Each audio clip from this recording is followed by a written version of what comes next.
Arrivals. Air Streamline Flight 604, departing at 2:45 for JFK Airport in New York City, is now boarding at Gate 3. Passengers with tickets on Air Streamline Flight 604 at 2:45 to New York, please proceed to Gate 3. Excuse me, Dolores Cotton? Yes? Hi, I'm Brad Jordan from Lemon Computers. How do you do? How do you do? I'm glad to meet you, Brad. Thank you for coming to meet us. It's a pleasure. How was the trip? Fine. Oh, I'd like you to meet Ron Eng. He's our sales manager. How do you do, Rod? This is the last call for Global Airlines Flight 373 departing at 2:30 for Houston. Passengers on Global Flight 373 at 2:30 to Houston should board now at Gate 1. Karen! Hi, Jody. How are you doing? Great. How are you?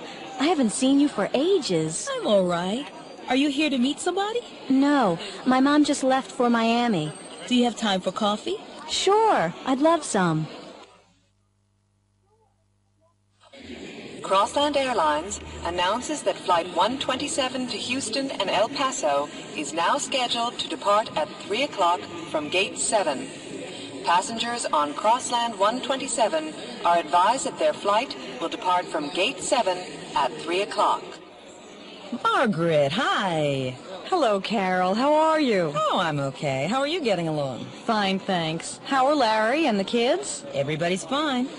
My car's just outside. Let me take one of your bags. Oh, thanks. Careful, it's heavy. Global Airlines announces that Flight 881 to New York City's LaGuardia Airport at 2:55 will depart from Gate 2 and will start boarding in 10 minutes. At this time, will passengers with small children and those who need special help in boarding please go to Gate 2 for Global Flight 881 to New York LaGuardia at 2:55. Hi. What time is your next flight to New York? 2:45. Flight 604 to LaGuardia Airport. There's space available. What's the one-way fare?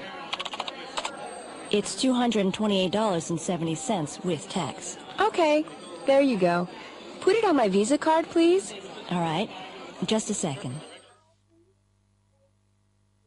Air Streamline Flight 403 to Atlanta, with connections to Miami and other points south, will depart on schedule at 3:05 from Gate 4.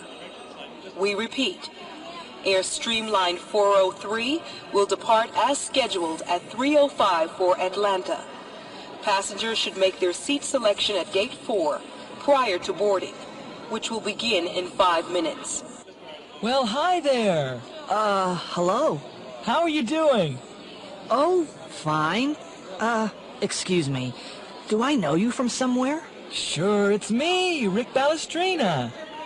I'm sorry. I don't think I know you. Aren't you Jose Cortez? No, I'm afraid not. Oh, excuse me. I thought you were someone else. I'm so sorry. That's all right.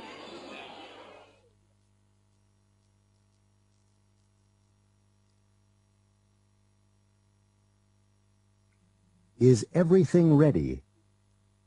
This Is Your Life is a very popular show on American TV.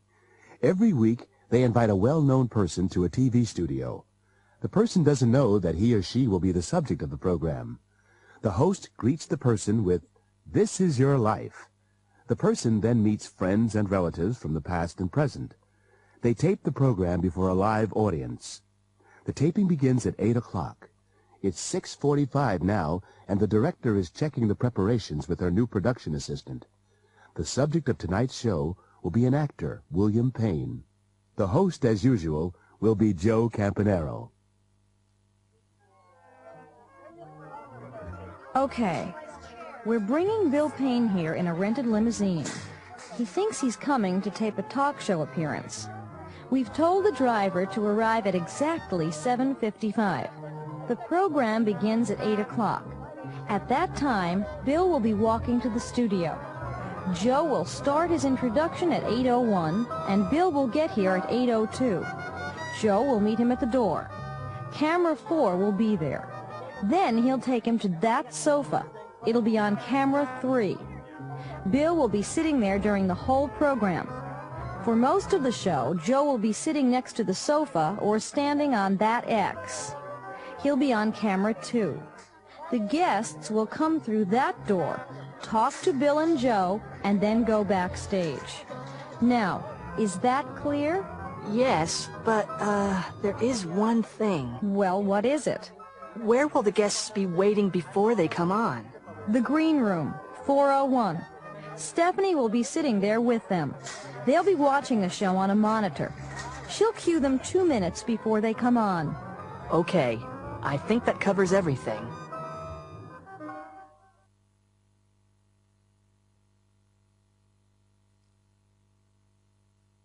This is your life. Good evening and welcome to This Is Your Life. I'm your host, Joe Campanero. We're waiting for the subject of tonight's program. He's one of the world's leading actors, and he thinks he's coming here for a talk show. I think I hear him now. Yes, here he is. William Payne, this is your life. Oh, no, I can't believe it. Not me. Yes, you. Come in with me now. Ladies and gentlemen, William Payne. Sit right over here, Bill. Let's begin at the beginning. You were born in Providence, Rhode Island on July 2nd, 1958. You were the youngest of 6 children. Your mother was a model, and your father worked at a furniture store. Of course, your name was Herman Wartsky then. Do you recognize this voice? I remember Bill, when he was 2. He used to cry and scream all day. Roseanne! All the way from Tokyo, we flew her here to be with you tonight, your sister, Roseanne Wartsky Tatsukawa. Rosie, why didn't you tell me? Yes, you haven't seen each other for 9 years. Take a seat next to him, Roseanne. You went to school in Providence and got your diploma from Whitney High School in 1976. Do you remember this voice? Herman, stop daydreaming. I asked you a question. Incredible! It's Mr. Thiessen. Your English teacher, Mr. Irwin Thiessen.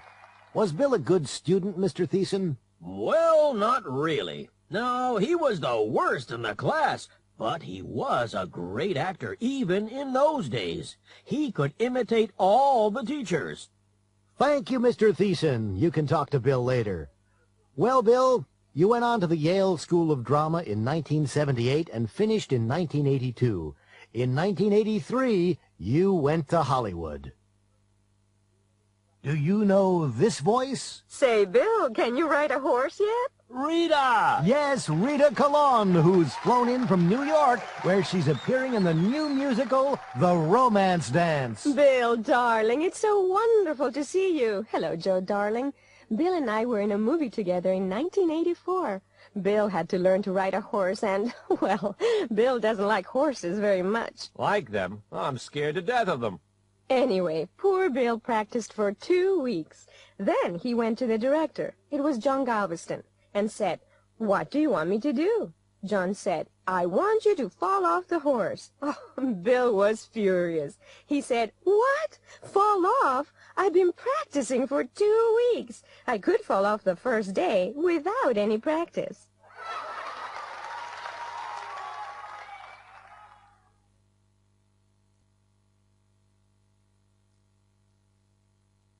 The Louisville Rally.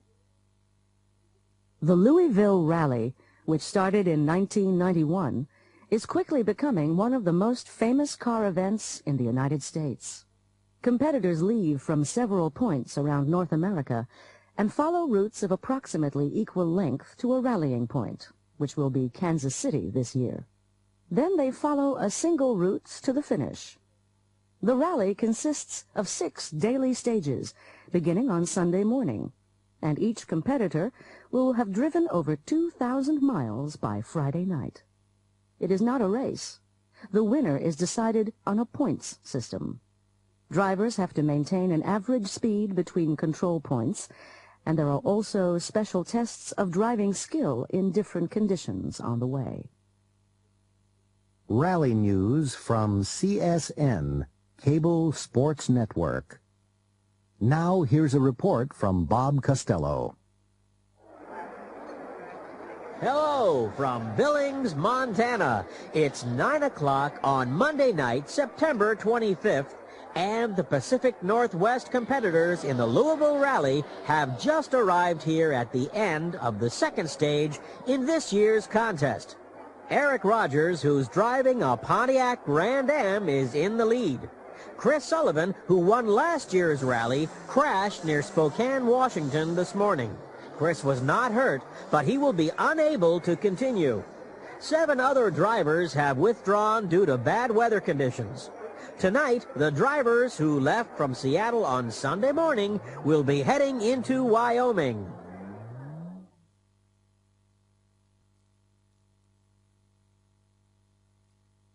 The Romance Connection. Welcome to the Romance Connection, where old-fashioned romance meets modern technology. Now here's your host, Joel Price. Good evening, ladies and gentlemen. Our first guest tonight is Roxanne Matthews. Roxanne is a financial analyst. She likes skiing, snorkeling, and eating in good restaurants. Roxanne has been to all the 4-star restaurants in the area.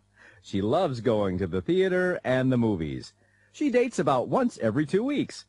But she's tired of dating men who won't make a commitment. Hello, Roxanne. Hi, Joel. It's nice to be here. Now let's see the tapes that Roxanne saw. And then you'll get a chance to vote on who she should go out with. First, there was Mike. Hi, Roxanne. Let me tell you a little about myself. I really enjoy cooking, and I'd love to have someone to cook for. I started painting a few months ago, watercolors of sunsets at the beach, and I'm really pretty good, if I must say so myself. I like playing tennis, going skiing, and going hiking. I'm quite an athlete, really. I'm not interested in rock climbing or skydiving. I'm scared of falling, but I don't mind falling in love. Well, Mike sounds like quite the romantic. Next, there was George. Good evening, Roxanne. I enjoy getting dressed up and going out on the town. Dinner in fine restaurants, the theater or concerts, dancing. I'm always trying new places. I get bored going to the same restaurants all the time. I also like driving fast cars and listening to my favorite CDs while I drive. I'd love having someone in the passenger seat sharing the experience with me. Well, what do you think of that, Roxanne? And finally, there was Tim. Hi, Roxanne. I love traveling to faraway places and seeing new sights. I've recently come back from a trip to the pyramids in Egypt. They're amazing. They make you believe that anything's possible. Now I'm interested in learning more about the ancient Egyptians. I enjoy eating great ethnic food and meeting people from other cultures. I gave up traveling with other people because no one I knew had my sense of adventure, but I'm not giving up looking for someone. Well, there you have the 3 candidates for Roxanne. Now, audience, which one do you think Roxanne should go out with? Mike, George, or Tim?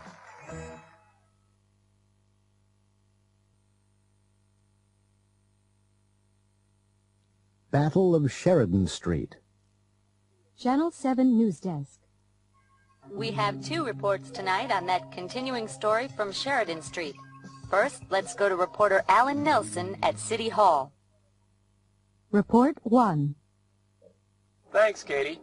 Well, right now, the City Housing Authority isn't working on anything except the Battle of Sheridan Street. It's one woman and her pets versus City Hall, and so far, she's winning. Ms. Hilda Martinez, the director of the Housing Authority, has agreed to talk with us. Ms. Martinez, has the situation changed since yesterday? No, Alan, it hasn't. Mrs. Hamilton is still in her house, and she still refuses to talk to us. What are you going to do? It's a difficult situation. We'd like her to come out peacefully. The police don't intend to arrest her, but she's a very stubborn woman. Stubborn? Well, it is her home. Yes, and it's been her home for a long time, I know. But nobody else refused to move.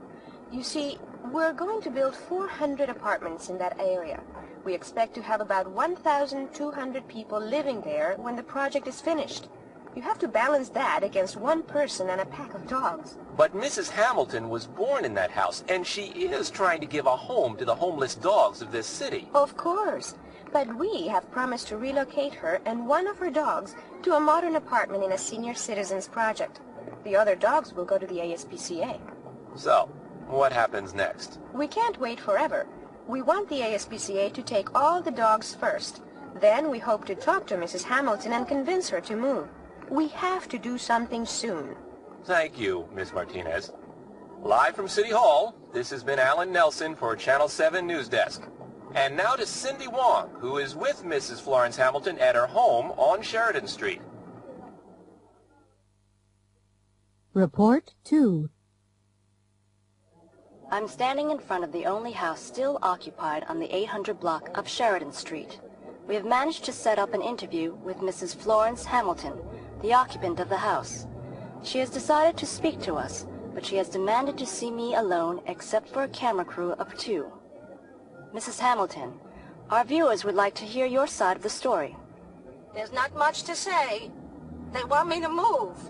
I was born here, and I intend to die here. It's as simple as that. Down, Caesar, sit. Cleo, sit.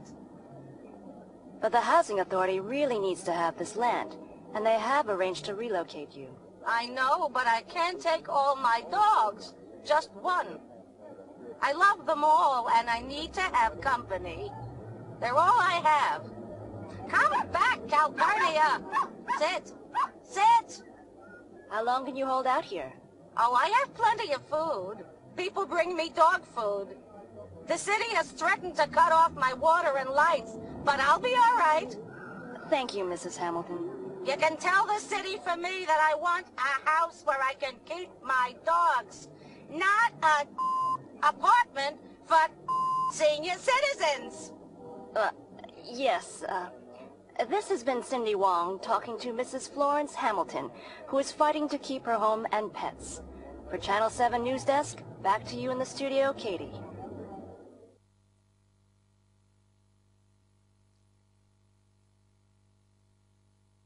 Marriage counseling. Jonathan and Barbara Weiner have been married for nearly 15 years. They have 2 children, Gary, aged 11, and Debbie, 9. During the last couple of years, Jonathan and Barbara haven't been very happy. They argue all the time. Barbara's sister advised them to go to a marriage counselor. A marriage counselor helps married couples to talk about their problems and to solve them, if possible. Sometimes Jonathan and Barbara meet with the counselor separately, and other times they meet with her together. This is Jonathan and Barbara's 3rd session with Dr. Joyce Sisters, the counselor. Oh, come in, Barbara. Have a seat. Didn't Jonathan come? Yes, he's waiting outside. He didn't want to come this week, but, well, I persuaded him to come. I see. How have things been going? Oh, about the same. We still seem to have fights all the time. What do you fight about? What don't we fight about, you mean? We fight about everything. He's so inconsiderate. How so? Well, I'll give you an example. You know, when the children started school, I wanted to go back to teaching again, so I got a job. Well, anyway, by the time I've picked Gary and Debbie up at my sister's house, she picks them up at school, I only get home about half an hour before Jonathan. Yes? Well, when he gets home, he expects me to run around and get dinner on the table. He never does anything in the house. And last Friday, he invited 3 of his friends to come over for a drink. He didn't tell me to expect them. I don't think that's right. Do you? Barbara, I'm not here to pass judgment. I'm here to listen. I'm sorry. And he's so messy. He's worse than the kids. I always have to remind him to pick up his clothes. He just throws them on the floor. After all, I'm not his mother, and I have my own career. Actually, I think that's part of the trouble. You see, I make more money than he does. Jonathan, I'm so glad you could come. Hello, Dr. Sisters. Well, I'll be honest. Barbara had to force me to come, really. Does it embarrass you to talk about your problems? Yes, it does. But I guess we need to talk to somebody. Barbara feels that that you resent her job. I don't know. I'd like her to stay home, but she's very smart. So really, I encouraged her to go back to work. With the kids in school, she needs something to do, and I suppose we need the money. How do you share the housework? I try to help. I always help her with the dishes, and I help Gary and Debbie to do their homework while she makes dinner, but she doesn't think that's enough. What do you think? I'm not here to give an opinion, Jonathan. I think we're both too tired, that's all. In the evenings, we're both too tired to talk. And Barbara, she never allows me to suggest anything about the house or about the kids. We always have the same arguments. She has her own opinions, and that's it. Last night, we had another fight. She's forbidden the kids to ride their bikes to school. Why? She thinks they're too young to ride in traffic. But then she always complains about picking them up at her sister's. I mean, they can't be tied to their mother's apron strings all their lives, can they?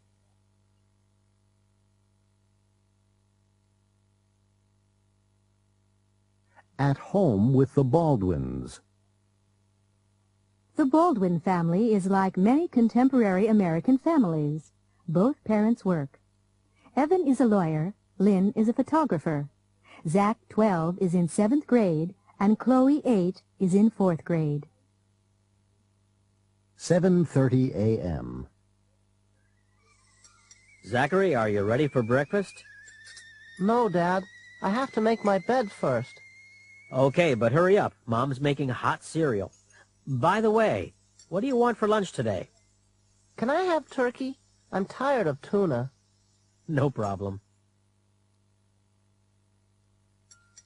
Mom, I can't find my red sweater, and I want to wear it today. I think it's in the hamper. I'm going to do the laundry later, so you can wear it tomorrow. Can I make a suggestion? Why don't you wear your pink sweater today? Oh, all right. Can you do my hair now? In a minute. I have to get Zach. His breakfast is getting cold. Is Daddy making dinner tonight? Uh-huh. Can we have spaghetti and meatballs? Okay. I have to make a shopping list. I'm going to do the shopping on my way home. Would you check to see if we have any spaghetti, please? 7:30 p.m. Zachary, have you done your homework yet? Yeah, Mom. I did it right after karate class. Great. Let me look at it. Here, Mom. Here's my homework. You did a good job, Zach. Did you have to do anything else? I also had to do some reading in my history book. And I had to do a crossword puzzle for science. It was easy, though. You're sure you didn't make any mistakes? Yep. I'm positive. Hey, Chloe, what are you doing? I'm making a picture for the story I wrote in school today. Oh, yeah? Terrific. Can I see it? Oh, it's very pretty. I like the colors. Thanks, Dad. Chloe, go look in the kitchen. Is Mom making coffee? No, Daddy. She's doing the dishes. Oh, I guess I can wait a few minutes. I have to make a call. Are you calling Grandma? No, it's a business call. I told someone I'd call him before 8 o'clock tonight. I hate to do business from home, but he's a special case.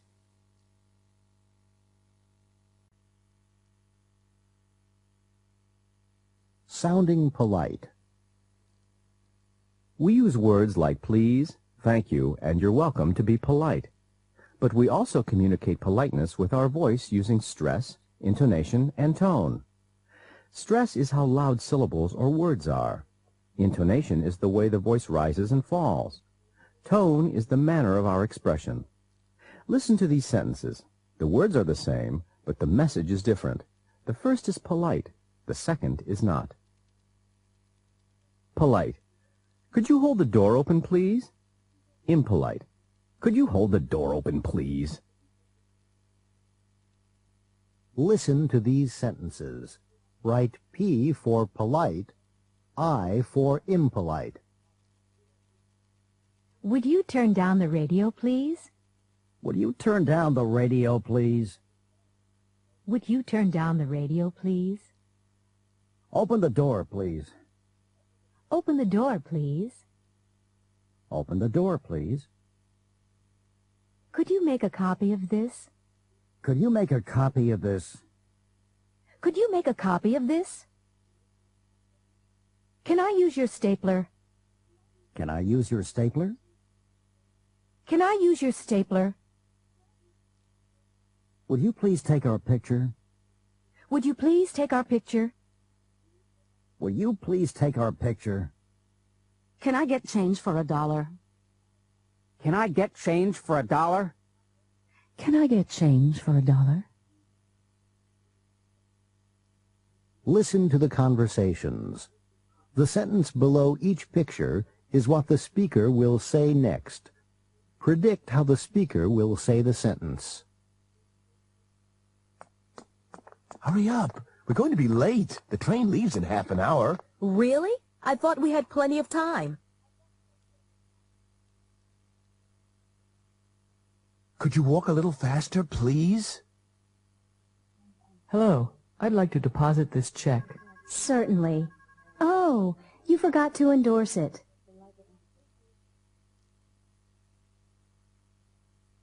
Can I use that pen? Kevin! Oh, hi, Dad. What's up?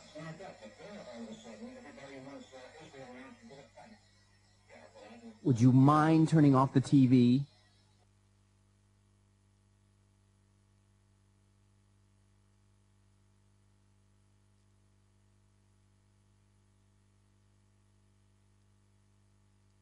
Polite requests.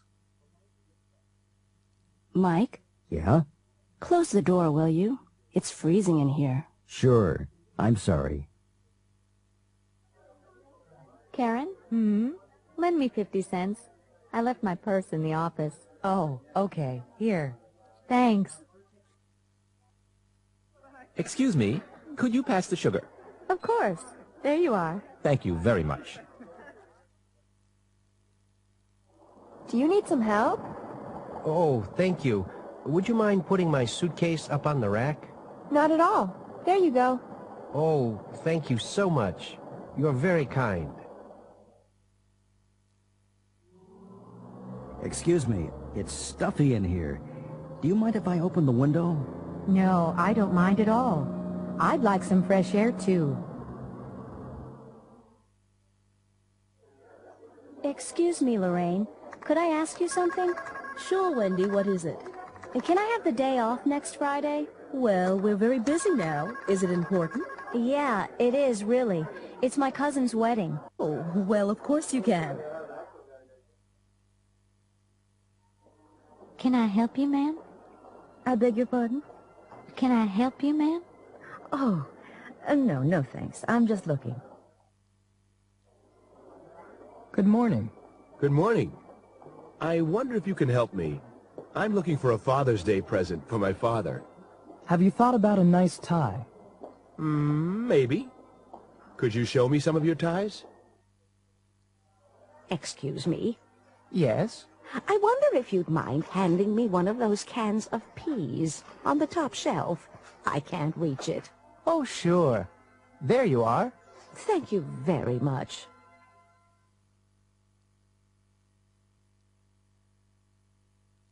A trip to Los Angeles. James Hall has a new job with Lemon Computers in Philadelphia. He's 22 and just out of college. As part of his training, he has to spend 6 weeks at company headquarters near Los Angeles.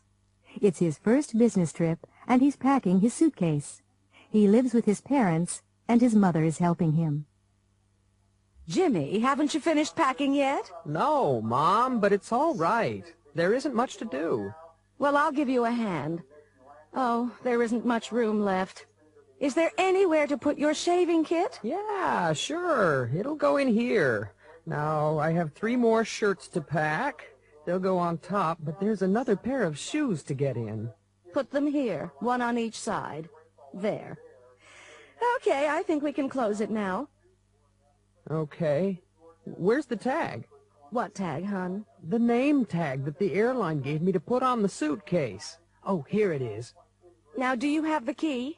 What key? The key to lock the suitcase, of course. It's in the lock, Mom. There's nothing to worry about. There's plenty of time. Have you forgotten anything? I hope not. And you have a safe pocket for your traveler's checks? Yes, they're in my inside coat pocket. Do you have a book to read on the plane? Yes, it's in my briefcase. What about small change to make phone calls? Check. I have a pocket full of coins. Is there someone to meet you in Los Angeles? No, Mom. I'll rent a car and go to a hotel near the office. They suggested the Hollywood Inn. Do you have a reservation? I hope so. I asked them to make it. The hotel reservation, I mean. I reserved the car myself. Well, take care of yourself and be good. Call us tonight. Thanks, Mom. I will. Oh, I nearly forgot. Here's some gum to chew on the plane. You know, when it's coming down. No, Mom. Don't worry. I'll be all right. I'll see you next month.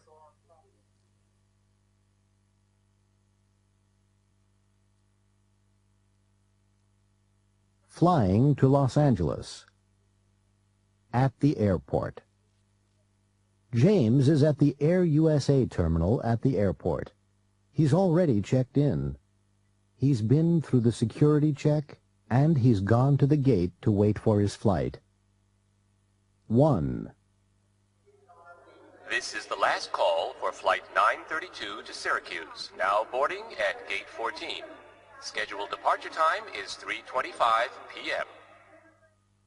2. Flight 217 with non-stop service to Caracas is boarding at Gate 34. The flight is 10 minutes behind schedule and will depart at 3:40 p.m. 3. Flight 558, with service to Hartford, Connecticut and Springfield, Massachusetts, is now ready for boarding at Gate 26. The flight will depart on schedule at 3:45 p.m. 4. Air USA Flight 563 to Detroit is now pre-boarding. Passengers with small children or who require special help in boarding should go now to Gate 12. The flight will leave as scheduled at 4:30. 5. Will Air USA passenger Rita Chambers, holding a ticket on Flight 67, scheduled to depart for San Francisco at 4:30, please go to Gate 32 for a new seat assignment prior to boarding. Ms. Rita Chambers, please report to Gate 32. 6. Passengers for Los Angeles, may I please have your attention? Air USA's non-stop service to Los Angeles, Flight 811, scheduled to depart at 4:30, has been delayed due to late arrival from London. Flight 811 will now depart at 4:50 from Gate 30. Boarding will begin in 15 minutes. In flight. James is now on the plane. 1. Good afternoon, ladies and gentlemen. This is your captain, Tom Brown.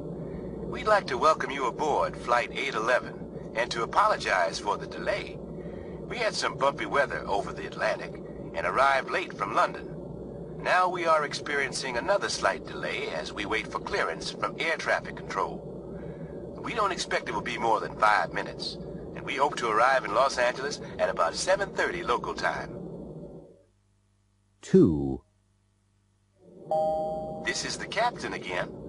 I just wanted to apologize again for the delays and to let you know that we are almost back on schedule. Our Boeing 767 is cruising at an altitude of about 30,000 feet at an airspeed of, around 560 miles per hour. We are above the state of Maryland, and that's Washington, D.C. over to the left of the plane. The temperature in Los Angeles is 79 degrees Fahrenheit. That's 26 degrees centigrade, and it's sunny and clear.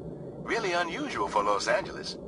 We ask that while you are in your seats, you keep your seat belts fastened, just in case we hit some unexpected turbulence. 3. Ladies and gentlemen, we are beginning our approach now to Los Angeles International Airport. Please make sure your seatbelt is securely fastened and return your seat and tray to their original upright positions. 4.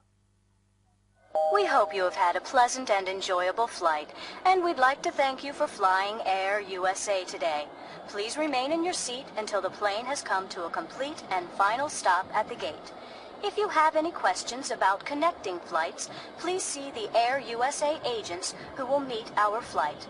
On behalf of Captain Tom Brown and the rest of the crew, thanks again for flying Air USA.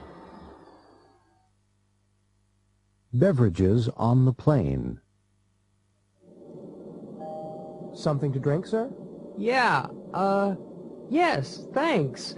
I'd like some club soda. With lime or without? With lime, please. How much is that? It's complimentary. The soft drinks are free. Great. Will you be serving dinner soon?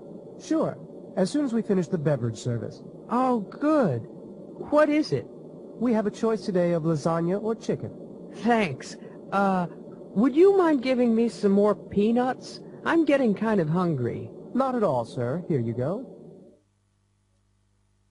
In-flight questionnaire. Excuse me, sir. Would you mind filling out this questionnaire? What's it about? It's a survey. Okay, I'll fill it out. Auto rental. Can I help you? Yes, I have a reservation. My name is James Hall. My confirmation number is 750-88821. 750-88821. Just a moment, sir. Yes, I have it. Okay, I just need some information. That's Hall, James. Address? 427 Longwood Avenue, Philadelphia, PA, 19119. Are you here for business or for pleasure? Business. I'm supposed to get the corporate discount. Oh, yes, I see it here. And how long will you need the car? 1 week. All right. May I see your driver's license and a major credit card? Just a moment. Oh, no. I left my driver's license in Philadelphia.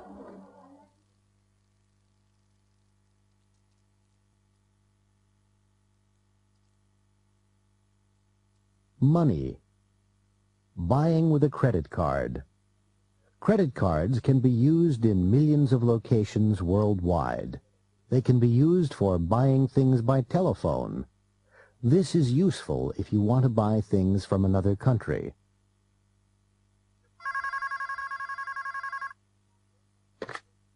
Mac Gizmos, this is Mindy speaking. How can I help you? Hi, I'd like to order some software, please. Do you have a catalog number? Yes, I do. It's GKX 371243. Please hold. That's the Death Star Defender game on CD-ROM for Macintosh? That's right. What city? I'm calling from London, in Britain. May I have your name and address? Yes, it's Simon Alton, that's A-L-T-O-N, 42 Gladstone Terrace, London W6 8BN, England. Simon Alton, 42 Gladstone Terrace, London, W6 8BN, England. And how do you want that sent, Simon? Surface, air, or courier? A courier. That will be a total of $89.30, including delivery. Fine. And how are you paying? MasterCard. May I have your number? 5055 6631 8901 4247. 5055 6631 8901 4247. And the expiration date on the card? September next year. And what is the name actually printed on the card? Simon W. Alton. That's great, Simon. Your CD-ROM will be there in a few days. Thank you for calling Mac Gizmos.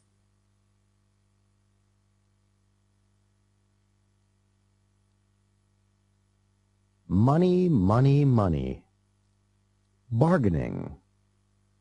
Lynn Bunker is at a flea market in a small Connecticut town.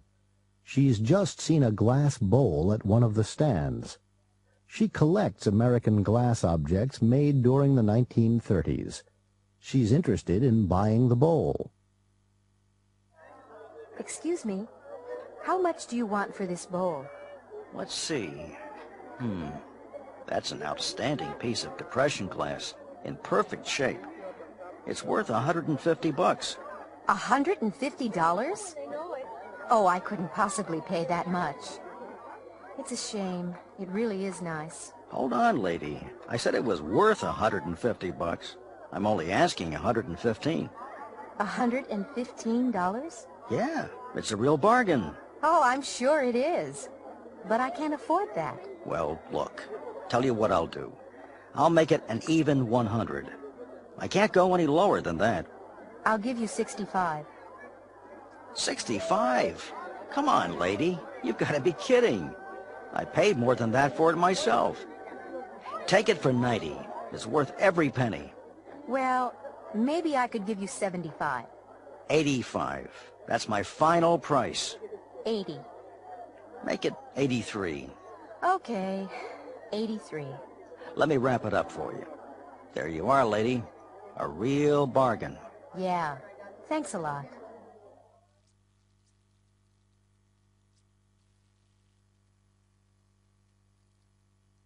Inside Story. ABN Evening News. Young Billy Simpson's ordeal ended abruptly when the two kidnappers returned the boys safely to the Simpson home earlier today. Police Commissioner Ben Hawkins has spoken to the boy and the two kidnappers. We're waiting for the commissioner to arrive to begin his press conference. Ah, here he is now. Just a few questions, please, Ms. Hawkins. Good evening. As you know, the Simpson boy was returned safe and sound at 2 o'clock this afternoon. The kidnappers were planning to force Mr. Simpson to pay $10 million in ransom for the boy's safe return. How exactly did they kidnap Billy? Cobb and Ahern managed to tunnel under a security fence and found Billy fishing alone at the pond. They forced Billy to go with them through the tunnel. Then they made him get into their car and lie down on the back seat. They took him to a remote, wooded area. They made the boy believe that there were wild animals in the area and that he should stay with them to be safe. That's how they forced him to stay with them. Did they harm Billy? No. After the first hour at the camp, they let him walk about freely. They were sure that he wouldn't go far. He was too scared. In fact, they made him collect wood for a fire, and he had a great time. That's when he accidentally hit Cobb in the head with a log. Is that why Cobb looks so terrible? Well, in part. Billy also got Ahern to go berry picking with him. Ahern didn't realize he was walking through poison ivy. That's why Ahern's got all those rashes on him. Why didn't Billy get rashes? He's not affected by poison ivy, but Ahern certainly is. What else happened to Cobb and Ahern? Well, this morning, Ahern and Cobb allowed Billy to play near the campsite. Billy wanted to play Tarzan, so he climbed a tree, but he was afraid to climb down. He made Ahern climb up to help him, but Ahern fell off and nearly broke his leg. In his hurry to help his buddy, Cobb tripped over a rock and landed in the campfire. He got burns over 20% of his body. In the meantime, Billy got down from the tree by himself. That's when Ahern and Cobb decided to give up. They drove Billy back to the estate and asked the Simpsons to get them medical attention.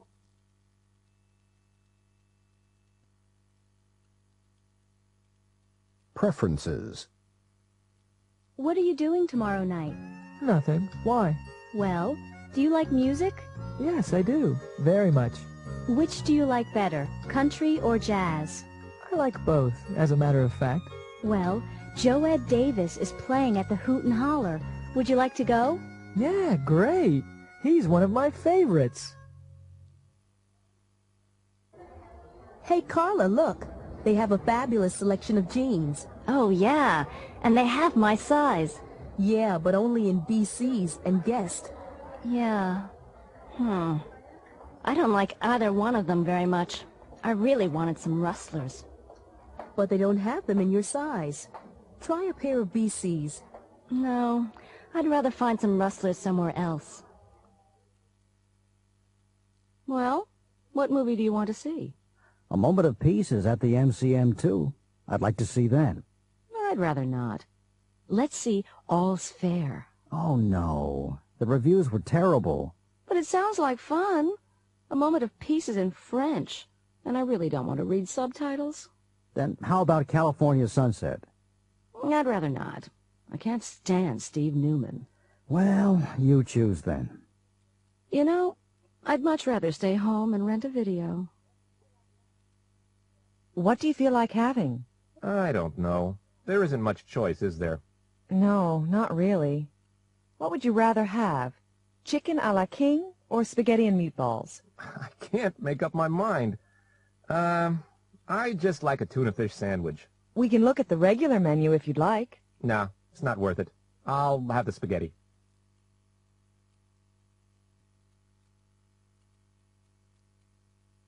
Earth Day. Today is Earth Day, and we're here in Central Park for the big cleanup and celebration. We asked some of the people who turned out today what they think we ought to do to help the environment.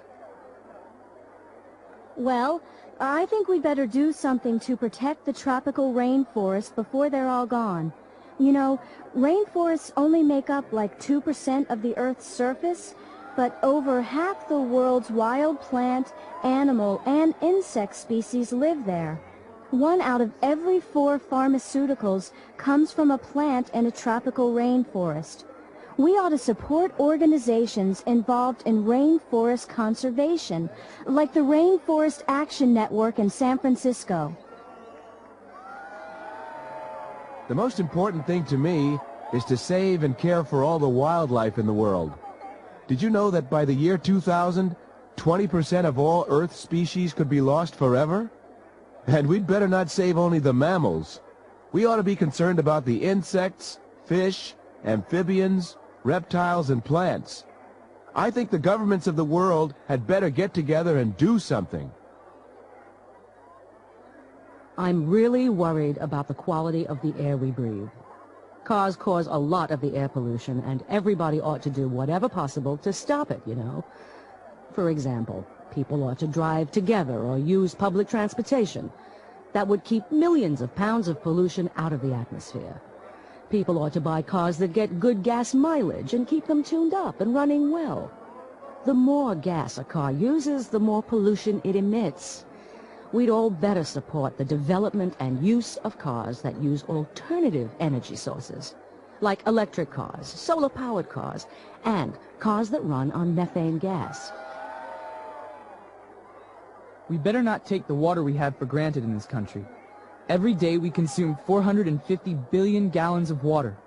We get this water from our rivers, lakes, and streams, or from groundwater, and we have been careless about how we've treated our water sources. We ought to take better care of the groundwater and keep it safe from pollutants, especially chemicals that people pour down their drains without thinking, or gasoline leaks from underground storage tanks. We'd also better start conserving water.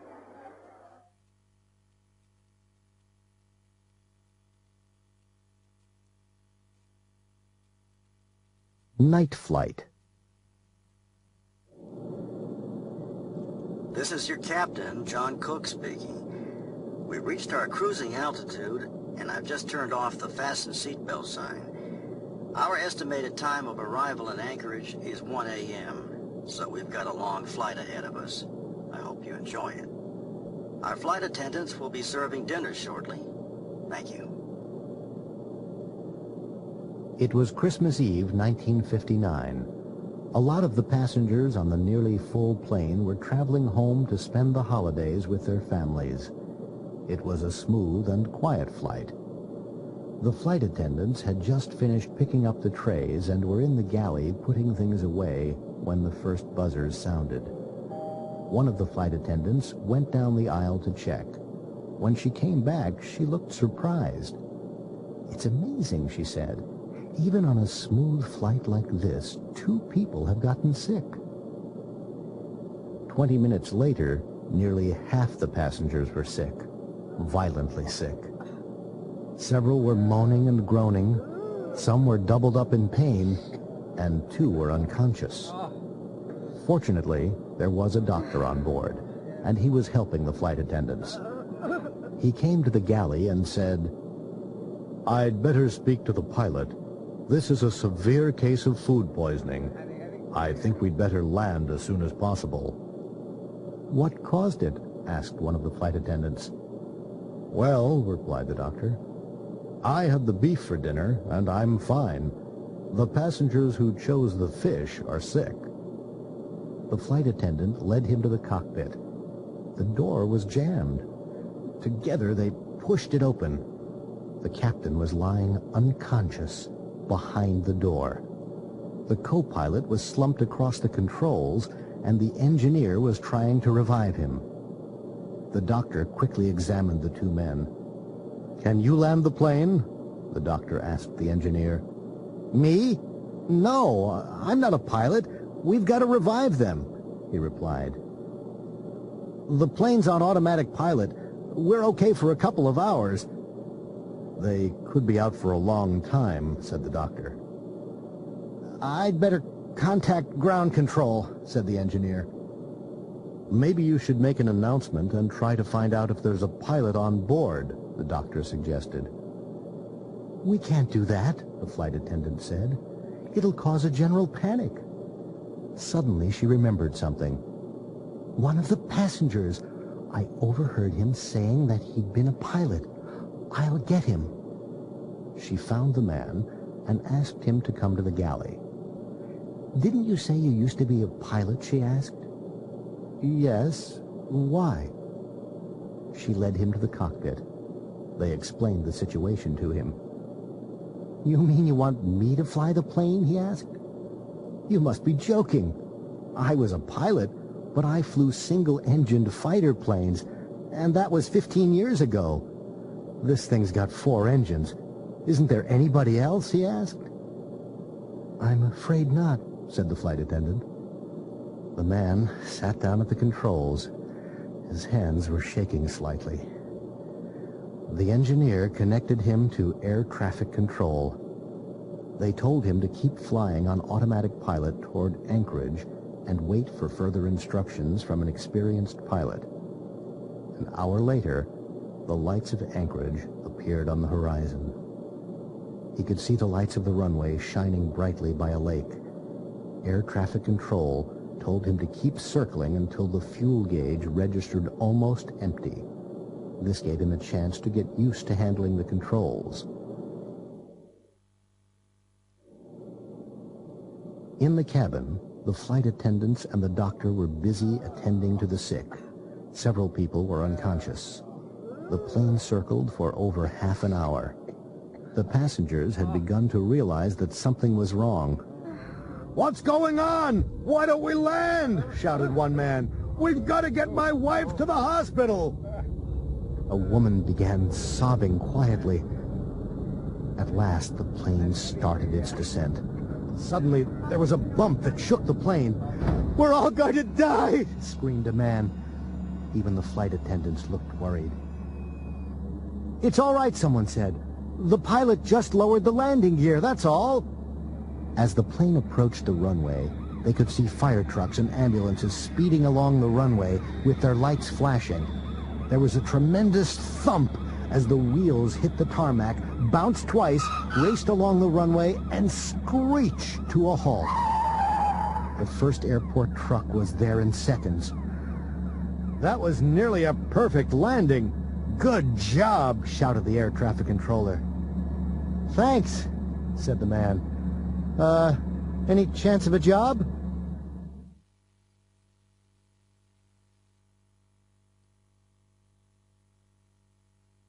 The Antique Store. Anita Jameson and Steve Weaver are antique dealers.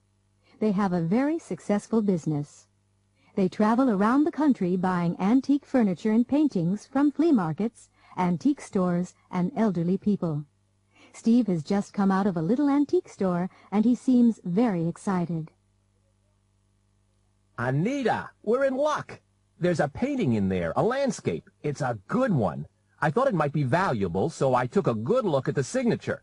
It isn't very clear, but I think it may be a Winslow Homer. A Winslow Homer? It can't be. They're all in museums. They're worth a fortune. Well, someone found one a couple of years ago. This might be another one. It's dirty and it isn't in very good condition. How much do you think it's worth? I don't know. Maybe $1 million. It might even be worth more. Be careful, Steve. We'd better use the old trick. Yeah, right. There's a chair in the window. It must be worth about $20. I'll offer $100 for it. She'll be so happy that she won't think about the painting. Don't say you want the painting. Say you want the frame, okay? Fine. You'd better wait in the van. I'd rather do this on my own. Steve, check the signature before you give her $100 for the chair. Don't worry, Anita. I know what I'm doing.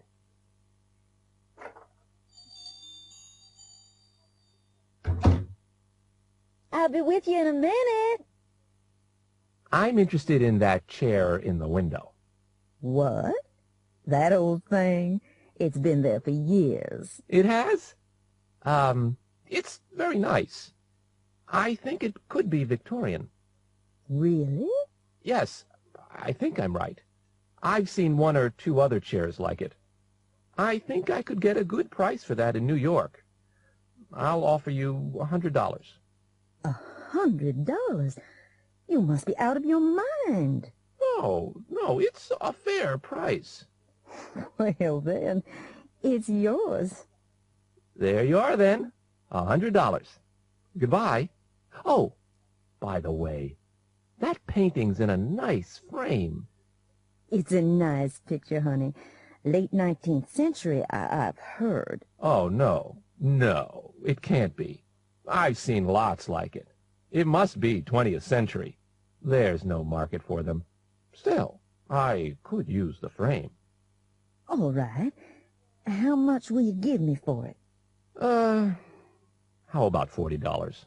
Oh, no, honey. It must be worth more than that. It came from the big house on the hill. It did. Let me have another look at it. Yes, the frame really is nice. I'll give you $200. Oh, my. I don't know what to do. You see, I like that painting myself. All right. $250. That's my final offer. Let's say $275. Okay. It's a deal. Should I wrap it up for you? No, I have the van outside. It was nice doing business with you. Goodbye. Bye-bye, honey. Thank you. You come back to see us, you hear?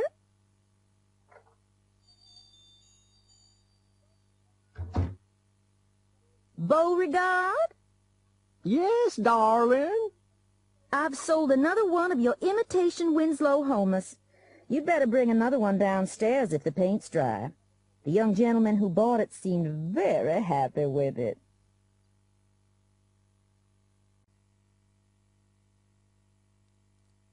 Noisy neighbors. Ozzy, wake up! Huh? What? What's the matter? It can't be 7 o'clock already. No, it's 1:30. It's those people next door again. Listen. Oh, yeah. They must be having another party. They must be waking up a whole block. And they have 3 young children. Those kids couldn't be sleeping through that racket. It's disgusting. Somebody should call the police. They're all laughing. They must be having a good time. They never invite us, do they? See? Yes, dear. What is it now? Listen! They must be leaving. At last. Maybe we'll get some sleep. I hope so. It's nearly 3 o'clock. Good night, dear. Oh, no. Now they're having a fight. That figures. They always have fights after parties. Uh-oh. They must be throwing the dishes again. No. I think that was a vase, dear. Well, maybe the TV set. Or both.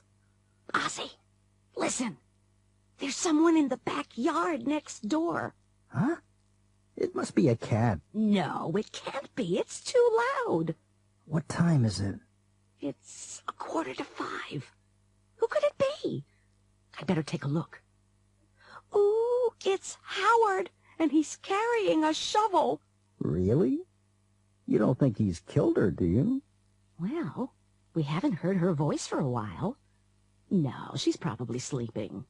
But what could he be doing at this time of the morning? If he has killed her, he might be burying the body. What? You don't think so, do you? He couldn't be planting tomatoes, could he? I'm going to ask him what he's doing. Hello there, Howard. You're up bright and early this morning. I haven't been to bed yet. We had a party last night. I hope we didn't keep you awake. Oh, no. We didn't hear a thing. Nothing at all. I slept like a log. Well, it was a pretty noisy party. My wife knocked over the kid's hamster cage while we were cleaning up. The poor hamster died. I'm just burying him before the kids wake up.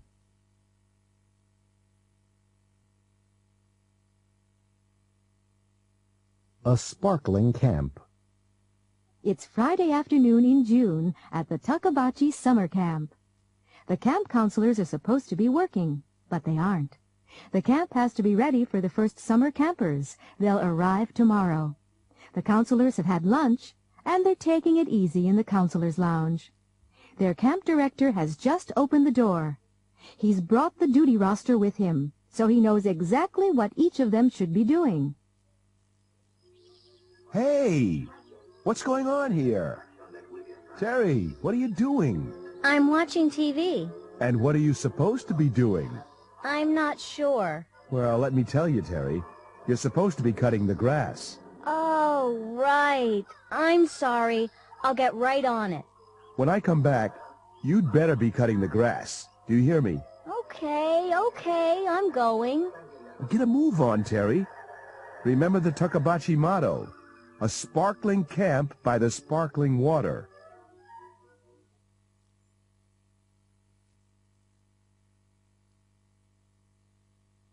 A funny thing happened to me. A funny thing happened to me last Friday. I'd gone into New York to do some holiday shopping. I wanted to get some presents, and I wanted to see the city all decorated for the holidays. You know, the store windows and the big tree at Rockefeller Center. I had gotten into the city early, so by early afternoon I'd bought everything I wanted. Anyway, I was really tired. All that shopping in crowded stores. And I'd made plans for that night. I just wanted to get home so I could relax before I had to go out again. I went to the Long Island Railroad at Penn Station. It was well before rush hour. I had apparently just missed a train, and the next one wouldn't be leaving for 40 minutes. So I decided I had time for a cup of coffee. I bought a Times and went into a small donut shop and sat at the counter. I ordered a cup of coffee and a box of a half-dozen assorted mini donuts. I figured I would eat a couple and take the rest home for my family. Anyway, they were having a special on the mini donuts, and I can't resist a bargain. I started the crossword puzzle in the paper. A few minutes later, a woman sat down on the stool to my left. That surprised me because there were several empty stools. There was nothing strange about her except that she was very tall.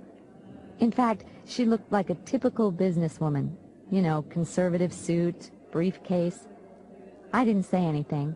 I just kept doing the crossword. Suddenly, she reached out, opened the box of donuts, took one out, dunked it in her coffee, and began to eat it.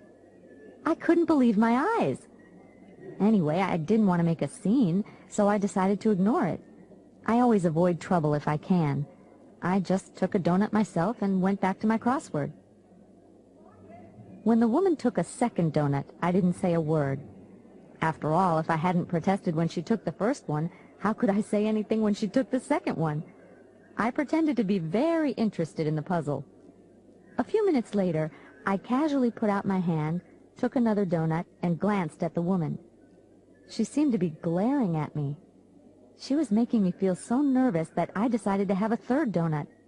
That left only one, for only a minute. Sure enough, the woman took the last donut.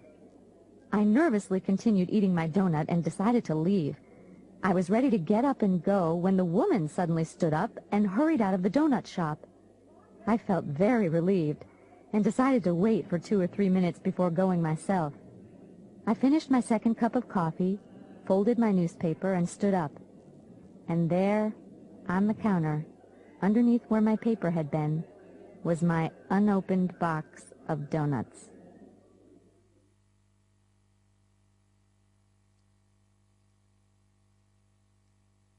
Murder in New Orleans. Charles Beresford Tifton was found dead on the floor of his study in the Tifton family mansion in New Orleans. He had been shot 5 times. There were 5 people on the estate, and they all heard the shots at about 4 p.m. The police have taken statements and made the following notes about each of the 5 people. Lydia Tifton's statement. I was reading in my bedroom on the 1st floor.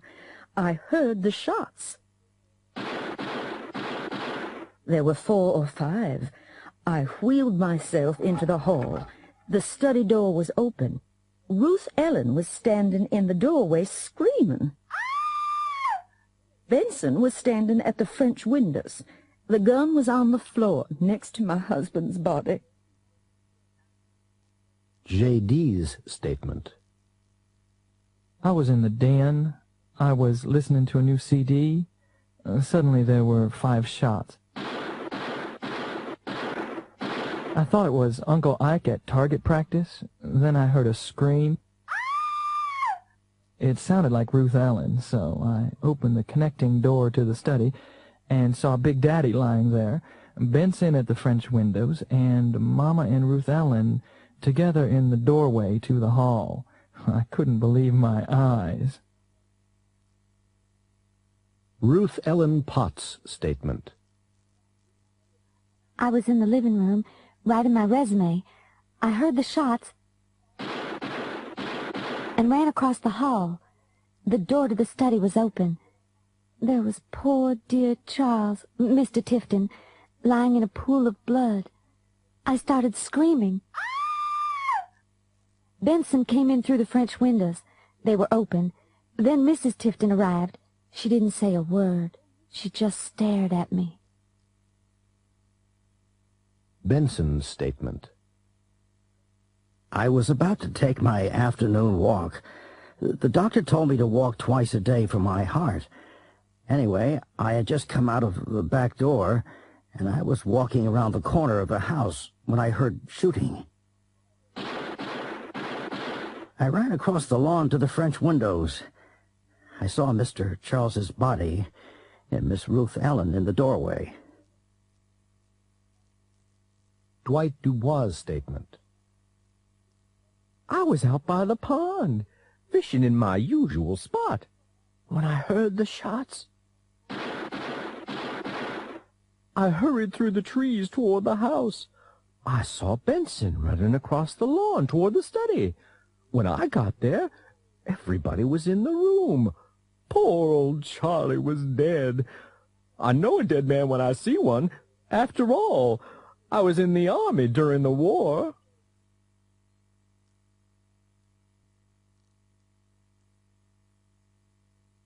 Murder in New Orleans.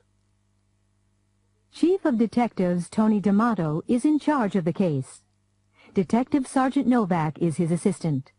They're in the Tifton study. Where is everybody? They're all in the living room.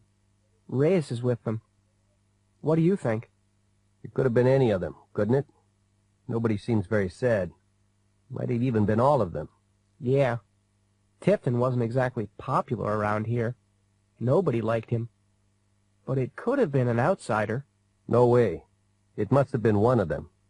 Let's look at the evidence. It seems to me that everybody has a motive and nobody has an alibi. They all say they were alone when it happened. Yes, there are no fingerprints on the gun. Lydia Tifton? It couldn't have been her. Why not? Well, she's in a wheelchair. She can't move very fast. Anyway, they've been married for 35 years. It just couldn't have been her. Most murders are committed by someone in the family, and that door goes into her room. Right, but it was locked. Doors have keys.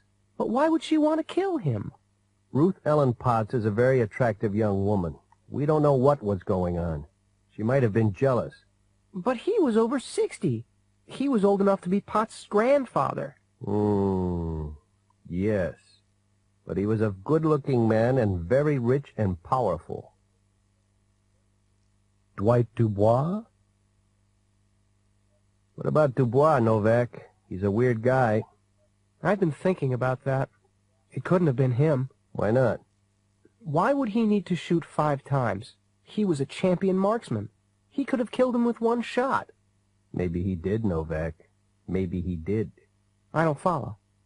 There are a lot of things you don't follow, Novak. Maybe he's smarter than he looks. But there's no motive. There might have been. I mean, there was the scandal with that land development company. But he was down by the pond. So, he could have shot him from the trees and thrown the gun into the room. Oh, yeah. Do you really think so? I don't know. It's just a theory.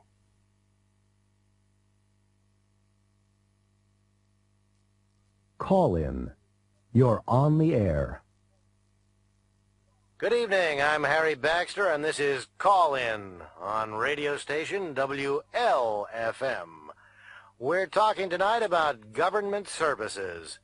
Do you think you're getting what you've paid for? What's your opinion? Call in. We'd like to hear from you. The number is 555-1785. Call in. You're on the air. Hi, Harry. My name is Stuart Amos. I'm a salesman, and I have to drive a lot. Why is it that there's always construction going on all the alternate routes at exactly the same time? I mean, I understand that the roads need to be maintained, but there's absolutely no coordination. Like, when they're fixing one bridge into the city, why do they have to fix the other bridge at the same time? It's ridiculous. Good point, Stuart. Let's hope the Department of Transportation folks are listening. Call in. You're on the air. Good evening, Harry. I'm Hilda Diaz. Why are they closing the fire station in my neighborhood? We need it to stay open. I heard that the response time is going to be increased by 10 minutes if that fire station closes. 10 minutes. That could mean the difference between life and death, you know. If they're trying to save money, why don't those politicians all take a pay cut? That's where the waste is, if you ask me.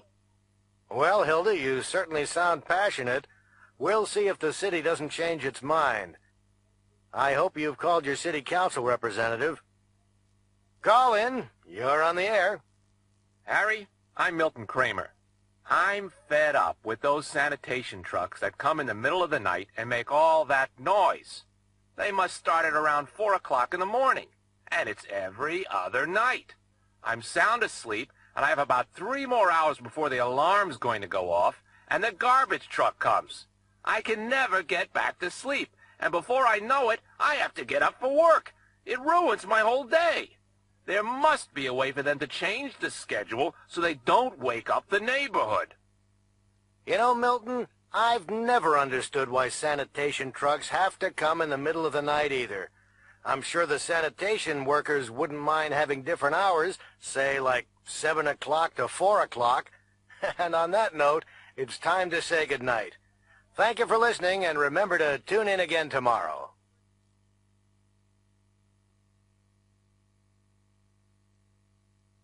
Making a complaint.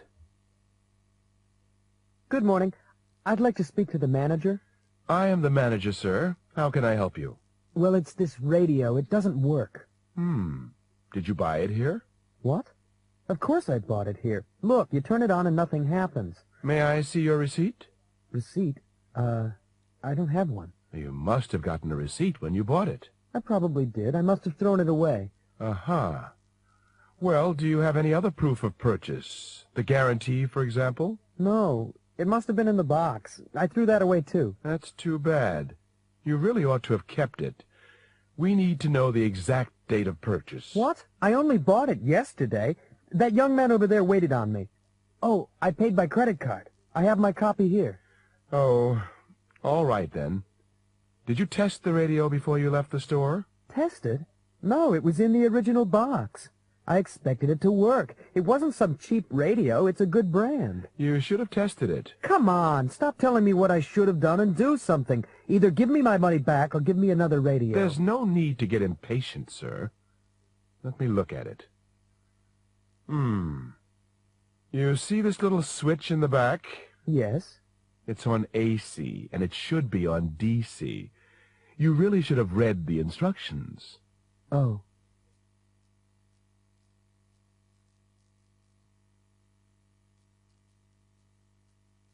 The Mary Celeste.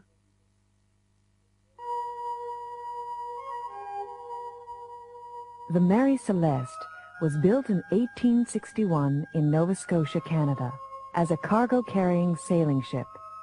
When it was launched, it was given the name Amazon. It was not a lucky ship. The first captain died a few days after it was registered, and on its first voyage in 1862, it was badly damaged in a collision. While it was being repaired in port, it caught fire. In 1863, it crossed the Atlantic for the first time, and in the English Channel, it collided with another ship that sank. The Amazon was badly damaged itself. In 1867, it ran aground on Cape Breton Island off the Canadian coast and had to be rebuilt. It was then sold, and the name was changed to the Mary Celeste. Sailors are very superstitious and dislike sailing on ships which have been unlucky or which have changed their names. Many sailors refuse to sail on the Mary Celeste. On November 5th, 1872, the Mary Celeste left New York, carrying a cargo of industrial alcohol to Genoa in Italy. There were 11 people on board. Captain Briggs, an experienced captain, his wife and 2-year-old daughter, and a crew of 8. A month later, the Mary Celeste was seen by another ship, the Dei Gratia, about halfway between the Azores and the Portuguese coast. Captain Morehouse of the Dei Gratia, a friend of Captain Briggs, noticed that the ship was sailing strangely. When the Mary Celeste did not answer his signal, he sent a small boat to find out what was wrong. The Mary Celeste was completely deserted. The only lifeboat was missing. All the sails were up and in good condition. All the cargo was there. The ship had obviously been through storms. The glass cover on the compass was broken. The windows of the deck cabins had been covered with wooden planks. There was 3 feet of water in the cargo hold, which was not enough to be dangerous. The water pumps were working perfectly. There was enough food for 6 months and plenty of fresh water. All the crew's personal possessions, clothes, boots, pipes and tobacco, etc., were on board. There were toys on the captain's bed. There was food and drink on the cabin table. Only the navigation instruments and ship's papers were missing. The last entry in the ship's logbook had been made 11 days earlier, about 600 miles west, but the ship had continued in a straight line from there. The forehatch was found open. There were 2 deep marks on the bow near the waterline. There was a deep cut on the ship's rail, made by an axe. There were old brown bloodstains on the deck and on the captain's sword, which was in the cabin. Captain Morehouse and his crew were given the salvage money for bringing the ship to port. There was a long official investigation, but the story of what had happened on the ship and what had happened to the crew still remains a mystery.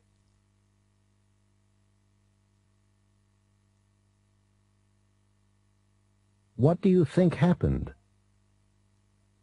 I don't know what happened, but it must have happened suddenly. Why do you think that? Think about it. There were toys on the captain's bed, weren't there? The kid must have been playing, and they must have interrupted her suddenly. Yes, that's true. And food was on the table. They must have been eating or getting ready to eat. The lifeboat was missing, right? They could have been practicing their emergency drill. They must have gotten into the boat and launched it. All right. But what happened to the boat? Well, they may have been rowing the lifeboat around the ship, and there must have been a gust of wind. Then the ship could have moved forward and run down the lifeboat. That explains the marks on the bow. Come on. They couldn't have all been sitting in the lifeboat. What about the captain? He should have been steering the ship. Well, he might have been watching the drill and jumped in to save the others.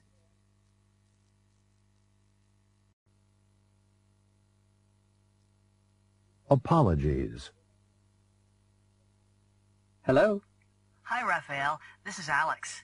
Oh, hi. Did you get home all right? Yeah, thanks, but I wanted to apologize for last night. Don't worry about it. But your carpet, it must be ruined. It was so dumb of me to put my coffee on the floor. Come on, Alex, forget it. But it must have made a really ugly stain. Look, it's nothing. I was upset at first, but it doesn't look so bad this morning. Anyway, I want to pay for the cleaning. Listen, Alex, it's no big deal. Accidents happen, at parties especially. Well, if you say so, but I really am sorry. Okay. See you on Monday. Bye now. Excuse me, would you mind not walking on the grass? I beg your pardon? You aren't allowed to walk on the grass. Really? I didn't see a sign. There it is, right over there. Oh, you're right. I'm terribly sorry. Oh, good morning, Marianne. Good afternoon, Sharon. Late again, I see. Yes, I'm sorry. I couldn't find a parking place. Maybe you should have left home earlier. Yes, I know. It won't happen again, Marianne. It had better not, Sharon. This is the third time this week. Hey, you. Are you talking to me? Yeah, you. What do you think you're doing? I'm just waiting for the bus. Can't you see there's a line? Oh, there is? I'm sorry. I didn't mean to cut. I didn't realize there was a line.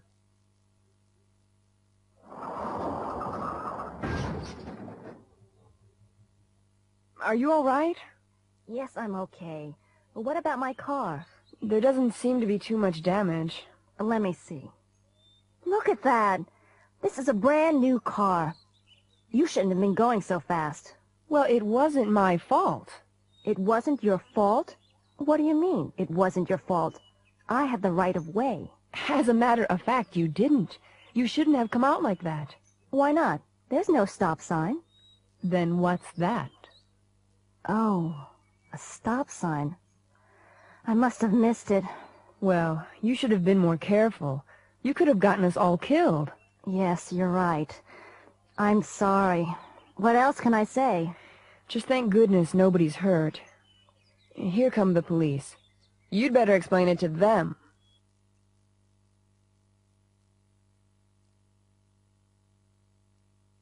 They didn't stop to tell me.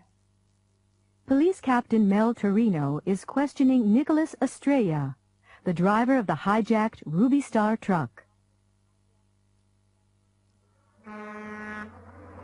Let's start at the beginning again, Mr. Estrella. How did you lose your truck? I was making deliveries in Bedford. The truck was loaded with TVs, VCRs, radios, you know, electronics. Uh-huh. So you drove to Bedford from the Ruby Star warehouse? Right. About 10 o'clock I made a delivery on Boyle Street. I'd finished, and I was driving up Boyle when I saw a coffee shop. So you decided to stop? That's right.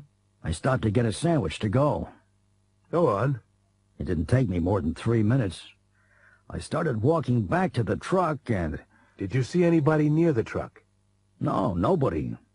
So anyway, I decided to make a phone call. I passed a magazine stand and I stopped to get change. Okay, then what? Well, I was talking to my wife when I saw the truck going down the street. I couldn't believe my eyes. I dropped the phone and ran down the street, but they were moving fast. I couldn't catch up.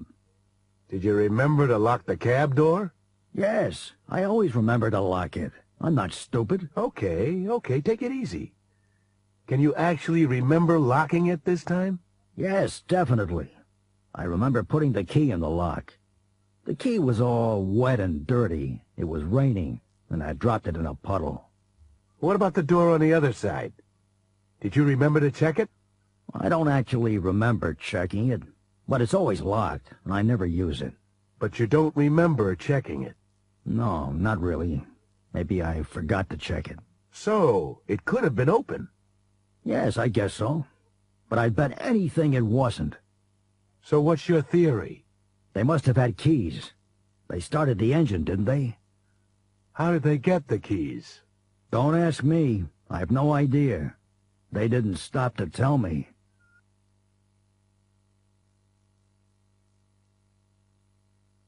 John Lennon, 1940 to 1980. John Lennon was murdered just before 11 p.m. on December 8, 1980, outside the Dakota, the apartment building where he lived in New York City.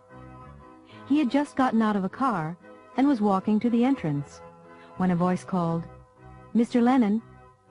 Lennon turned and was shot 5 times. The killer threw his gun down and stood there smiling. "Do you know what you just did?" shouted the doorman.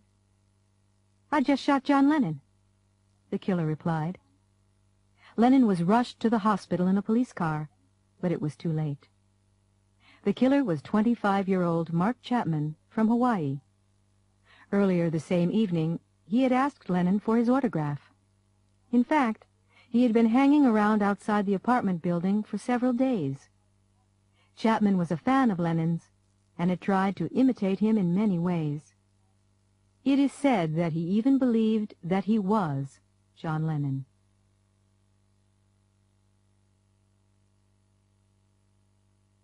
Beach Watch.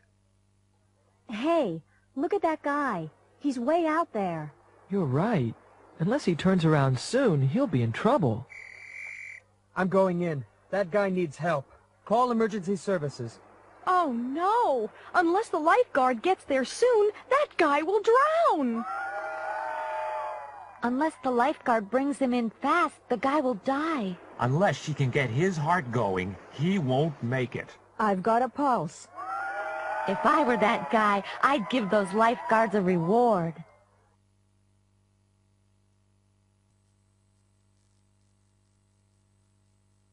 Have you seen this ad? Wanda, have you seen this ad? Yeah, it looks great, doesn't it? I called them an hour ago. They'll call back if they want me. Oh, they'll want you. You have beautiful hair. Thanks. You know I'm excited. I mean, if I go, I'll get a new hairstyle for nothing. Hey, Bill, look at this ad. It looks like fun. Why don't you call them up? I'd love to, but it's a waste of time. My hair's just too short. Well, I like it the way it is. Anyway, you don't know what they might do. Oh, that wouldn't bother me. If I had longer hair, I'd call them up. Actually, your hair is pretty long now. Pablo, look at this. It sounds great. And you have a decent car. But there are some disadvantages. Every job has disadvantages. Oh, I don't know. I'm willing to try it, but I won't take it if they don't pay the phone bill. Pam, did you see this? Yeah. You aren't interested, are you? No, there are too many things wrong with it. Like what? Are you kidding? You wouldn't have any security. You wouldn't earn anything if you didn't work all day long every day. And I wouldn't take a job in sales if they didn't provide a car. Look at the address. Some hotel. I'd never work for a company if they didn't even have an office. Tina, what do you think of this ad? It was in last Sunday's paper, too. I called. I have an interview tomorrow. Do you think you'll get it? They seem very interested on the phone. I think they'll offer me the job. So you're going to France? I didn't say that. I won't take the job unless they give me a round-trip ticket. It'll be hard work, and I won't go unless they offer me a good salary. There's a job in France in the paper. Yeah, I know. I wouldn't dream of taking it. Why not? You've always wanted to work overseas. It's hard work, isn't it? One night off a week. But the money might be good. Well, I wouldn't take it unless they pay me a really good salary, with a longer vacation and more free time. And I certainly wouldn't go anywhere overseas unless my ticket was round trip.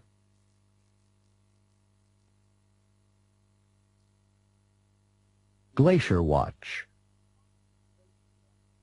Carmen Melvin is from Miami, Florida.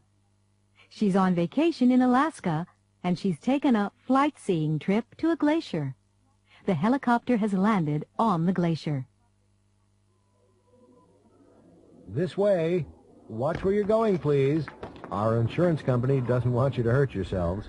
This is incredible. Isn't it great? Oh, watch your step, and stay close by me. That is, unless you want to fall into a crevice. There are crevices hundreds of feet deep over there. We're going to begin by walking over to look at them. There's so much ice. And they keep telling us about global warming, you know, that the Earth is getting hotter. Well, I've been doing this job for 5 years, and the glacier has retreated. It used to be half a mile longer. Oh, really? Sure. Unless it begins snowing more during the winters, it'll be gone in 50 years. What's the reason for that? We can't say. Farther north, some glaciers are still advancing. Maybe it's the local weather here in southeast Alaska, not the world climate. Unless we do more research, we won't know. People say it's the greenhouse gases. You know, if every car carried one more passenger, the United States would use less gasoline. Well, maybe. If everyone planted 1 tree a year, things would improve. And if we all walked instead of driving, the air would be cleaner. And I guess we'd all be healthier. But you can't measure it, really. So, in 50 years' time, this will all be gone? Right. Unless the winters start getting colder. Colder winters? How do you feel about that here in Alaska? Aren't they cold enough for you? Sure. But I wouldn't live here unless I liked snow and ice. And tourists wouldn't come here unless there were glaciers. And believe me, we need the tourist business.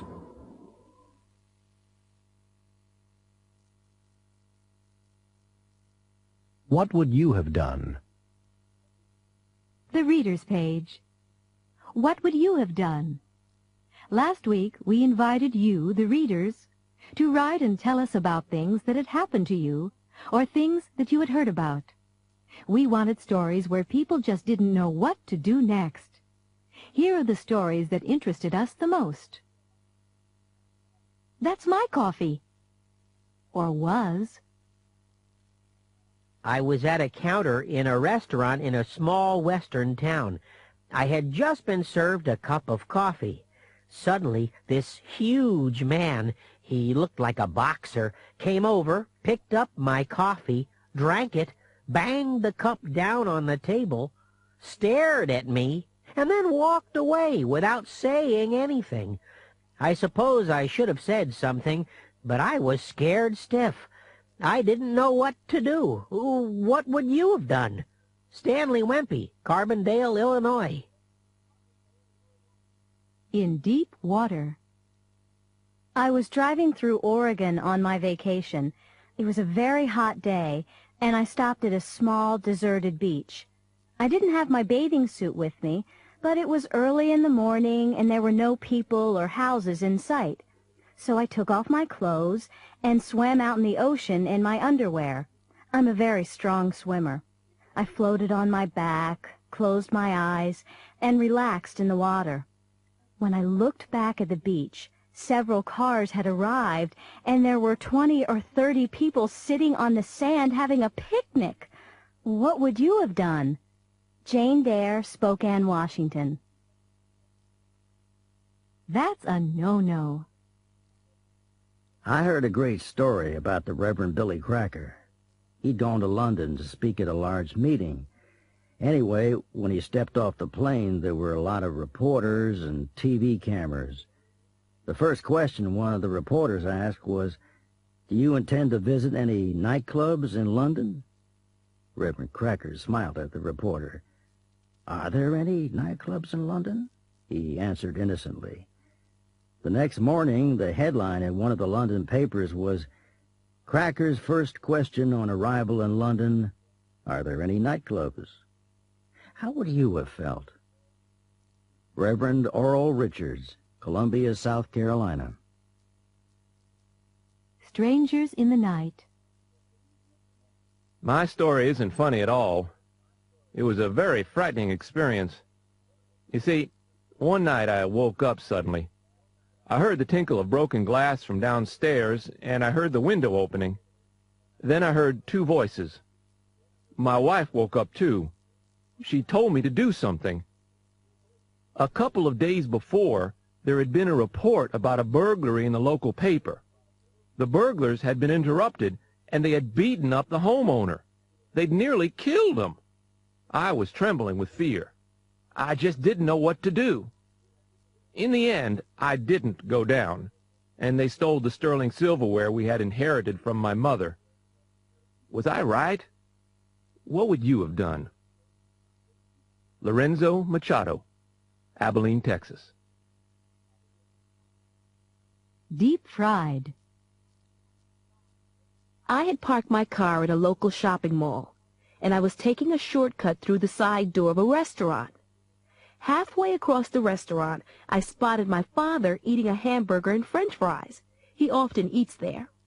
I sneaked up behind him, put my hand over his shoulder, took a French fry off the plate, dipped it in the ketchup, and ate it. Then I realized that the man was not my father. I was so embarrassed. I couldn't say a word. What would you have done? Cheryl Redburn, Minneapolis, Minnesota.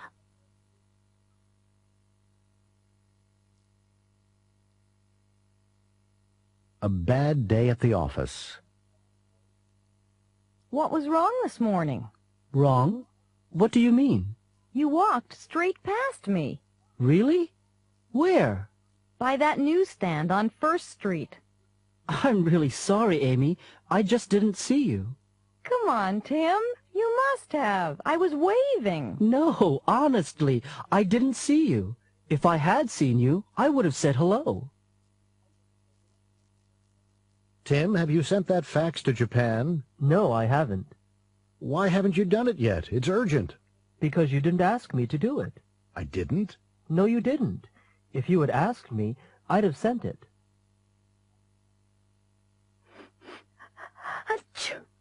What's the matter, Debbie? You don't look well. No, I've had a terrible cold. It's better today, though. I had a bad cold last week. I know, and you gave it to everyone in the office. I wouldn't have come to work if I'd had a cold like that.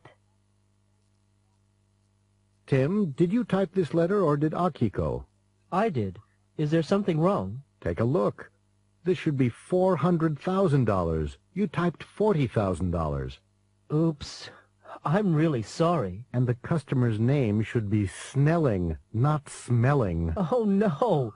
Did I put that? If I hadn't noticed it, we could have lost the order. Hi, Tim. Did you have a good day today? No, not really. I'm glad it's over. Everything went wrong. Really? Yeah. I made a lot of mistakes in typing, then I forgot to send a fax, and Amy got upset because I ignored her on the street. Why was that? If I hadn't gone to bed late, it wouldn't have been such an awful day.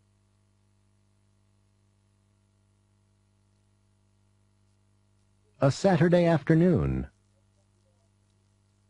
Laura felt slightly uneasy as the guard unlocked the gates and waved her through. The Blitzkopf Clinic was, after all, the most exclusive institution of its type in the country. She parked her car outside the main entrance of the sterile white main building. She paused on the steps to look at the beautiful flower gardens. An old man was watering the flower bed beside the steps. He smiled at her. Good afternoon. Are you a new patient? Oh, I'm not a patient. I'm just here to do some research. I wonder if you could tell me the way to Dr. Blitzkopf's office? Certainly. Just go through the main door, turn left, walk down to the end of the hall, and it's the last door on the right. Thank you very much. Dr. Blitzkopf was expecting her. He had been looking forward to meeting his new research assistant. Dr. Blitzkopf showed her around. He was obviously very proud of his clinic, and Laura was impressed by the relaxed and informal atmosphere. For the next few weeks, Laura spent the mornings interviewing patients and the afternoons in the flower gardens, writing up the results of her research. Some of the patients were withdrawn and depressed. Some seemed almost normal. She found it hard to believe that all of them had been considered too dangerous to live in normal society. Laura often saw the old man in the straw hat. He spent most of his time working in the flower gardens, but he always stopped to speak to her. She found out that his name was Edward Beale. He was a gentle and mild-mannered man, with clear blue, honest eyes, white hair, and a pinkish complexion. He always looked pleased with life. She became particularly curious about him. One night, at dinner, she asked about Mr. Beale. Ah, yes, Edward. Nice old guy. He's been here longer than anybody. What's wrong with him? Nothing. His family put him here 40 years ago. They never come to visit him, but the bills are always paid on time. But what had he done? He burned down his school when he was 17. Over the next few years, there were a number of mysterious fires in his neighborhood, but the family did nothing until he tried to set fire to the family mansion. He was in here the next day. Edward never protested. And that was 40 years ago? I'm afraid so. But he couldn't still be dangerous. No. If he wanted to start a fire, he could have done it at any time. Laura was shocked by the story. She wrote letters to Edward's family, but never received a reply. He had never been officially certified as insane, so he could leave at any time. Dr. Blitzkopf let her talk to Edward. Edward, have you ever thought about leaving this place? No, this is my home. And anyway, I have nowhere else to go. But wouldn't you like to go into town sometimes? I suppose it would be nice, but I wouldn't want to stay away for long. I've spent 40 years working on this garden. What would happen to it if I weren't here? Laura realized that it would be unkind to make him leave. But when she found out that the next Saturday was his birthday, she arranged with the staff to give him a party.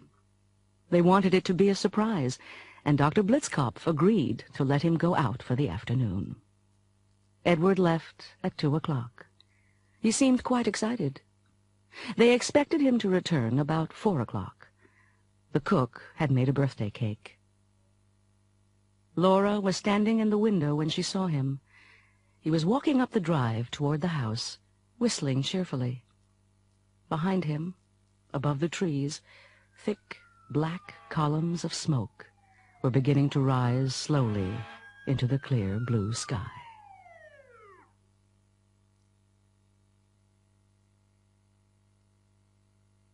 Vacation USA.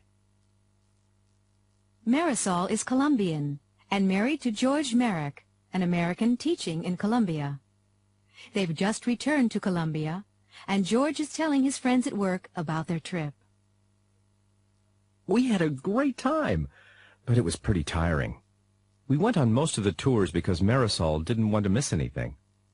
I really felt we needed more time. If we went again, we'd stay longer. We would have spent more time in San Francisco and less time in Los Angeles if we'd had a choice. Los Angeles was a little disappointing. We went on a tour of Beverly Hills to see the houses of the stars, but unless you had studied film history, you would never have heard of most of them. Generally speaking, the hotels, food, and service were excellent. Marisol found Americans to be very friendly. We probably took too much luggage. Clothes in California were so cheap. It would have been a good idea to take along an empty suitcase. If I'd done that, the savings on clothes would almost have paid for half of the airfare. Well, not really. The Rizzos, a retired couple from Bangor, Maine, were on the tour with the Merricks. Florence Rizzo was asked about the trip. We'd been looking forward to this trip for years, and it was the vacation of a lifetime. I think we enjoyed Las Vegas the most, but 2 nights were probably enough. If we'd stayed there much longer, we'd have lost all our money. Disneyland is a must for anyone with children. If only we'd had our grandchildren with us. They would have loved it. We went on some of the tours, and we could have gone on more, but you can't see everything, can you? I loved the food in California. You know, all those salads and fresh vegetables. We wouldn't have gone on this trip unless it had been an escorted tour group. We're not as young as we used to be, and we couldn't have done it on our own. Everyone, however, was so helpful to us. When you're visiting Northern California, be sure to come to Dr. Bronner's Hot Spring Spa in beautiful, relaxing Calistoga for a fabulous health break. For just $69, you'll get a complete health treatment: mud bath, mineral bath, sauna, steam wrap, and massage. We guarantee that you'll come out feeling refreshed, rejuvenated, and just plain terrific, all for only $69. You can stay at Dr. Bronner's overnight for just $94. All the rooms are spacious and quiet, with large private baths. They all have color TVs, mini refrigerators, and microwaves. Your comfort is our business.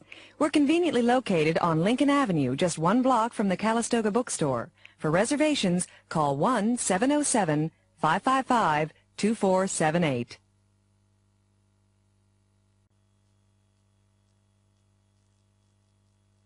I wish. Yes? Your call from New York's on line 1. Paris has just come through on line 2. And there's a call from Tokyo on line 4. Ask them to call back tomorrow, Judy. Tell them I'm not here. It's too late. I wish I wasn't here. I've had enough today.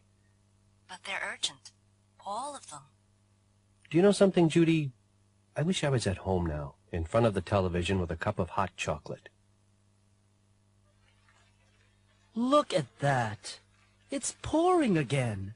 And I have to walk to the bus stop. Well, at least it's not snow. It's all right for Waspson. His limousine is downstairs waiting to take him home. Yeah, I wish I had a chauffeur-driven limousine. I wish I had a car. Any car. I'm going to get soaked tonight. Hi, Jane. Still here? Yes, I'm waiting to see Waspson. You don't usually work late. I wish I wasn't working this evening. There's a good game on TV. Oh, well, maybe he'll call you in soon. I hope he does. Haven't you left yet? No, I wish I had. I can't go until I've finished this report. Can't you do it tomorrow? I wish I could, but Waspson wants it tonight. How are you doing, Joe? Oh, hi, Shirley. I don't feel like working tonight. Neither do I. I hate this kind of work. Why do you do it then? I wish I didn't have to, but we need the money. My husband's out of work again. I know what you mean. I wish I'd learned how to type or something like that. We can all wish. I dropped out of school at 16. I wish I hadn't. But I never got good grades, and I hated it.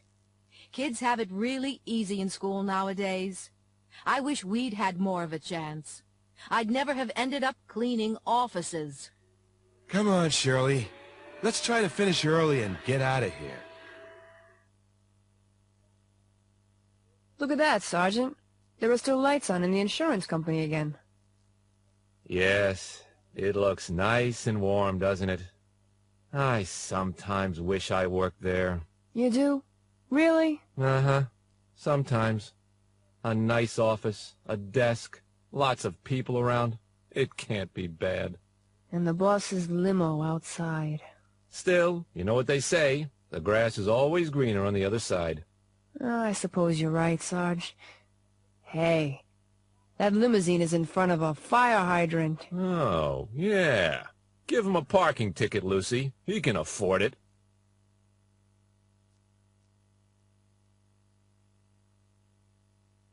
The happiest days of your life?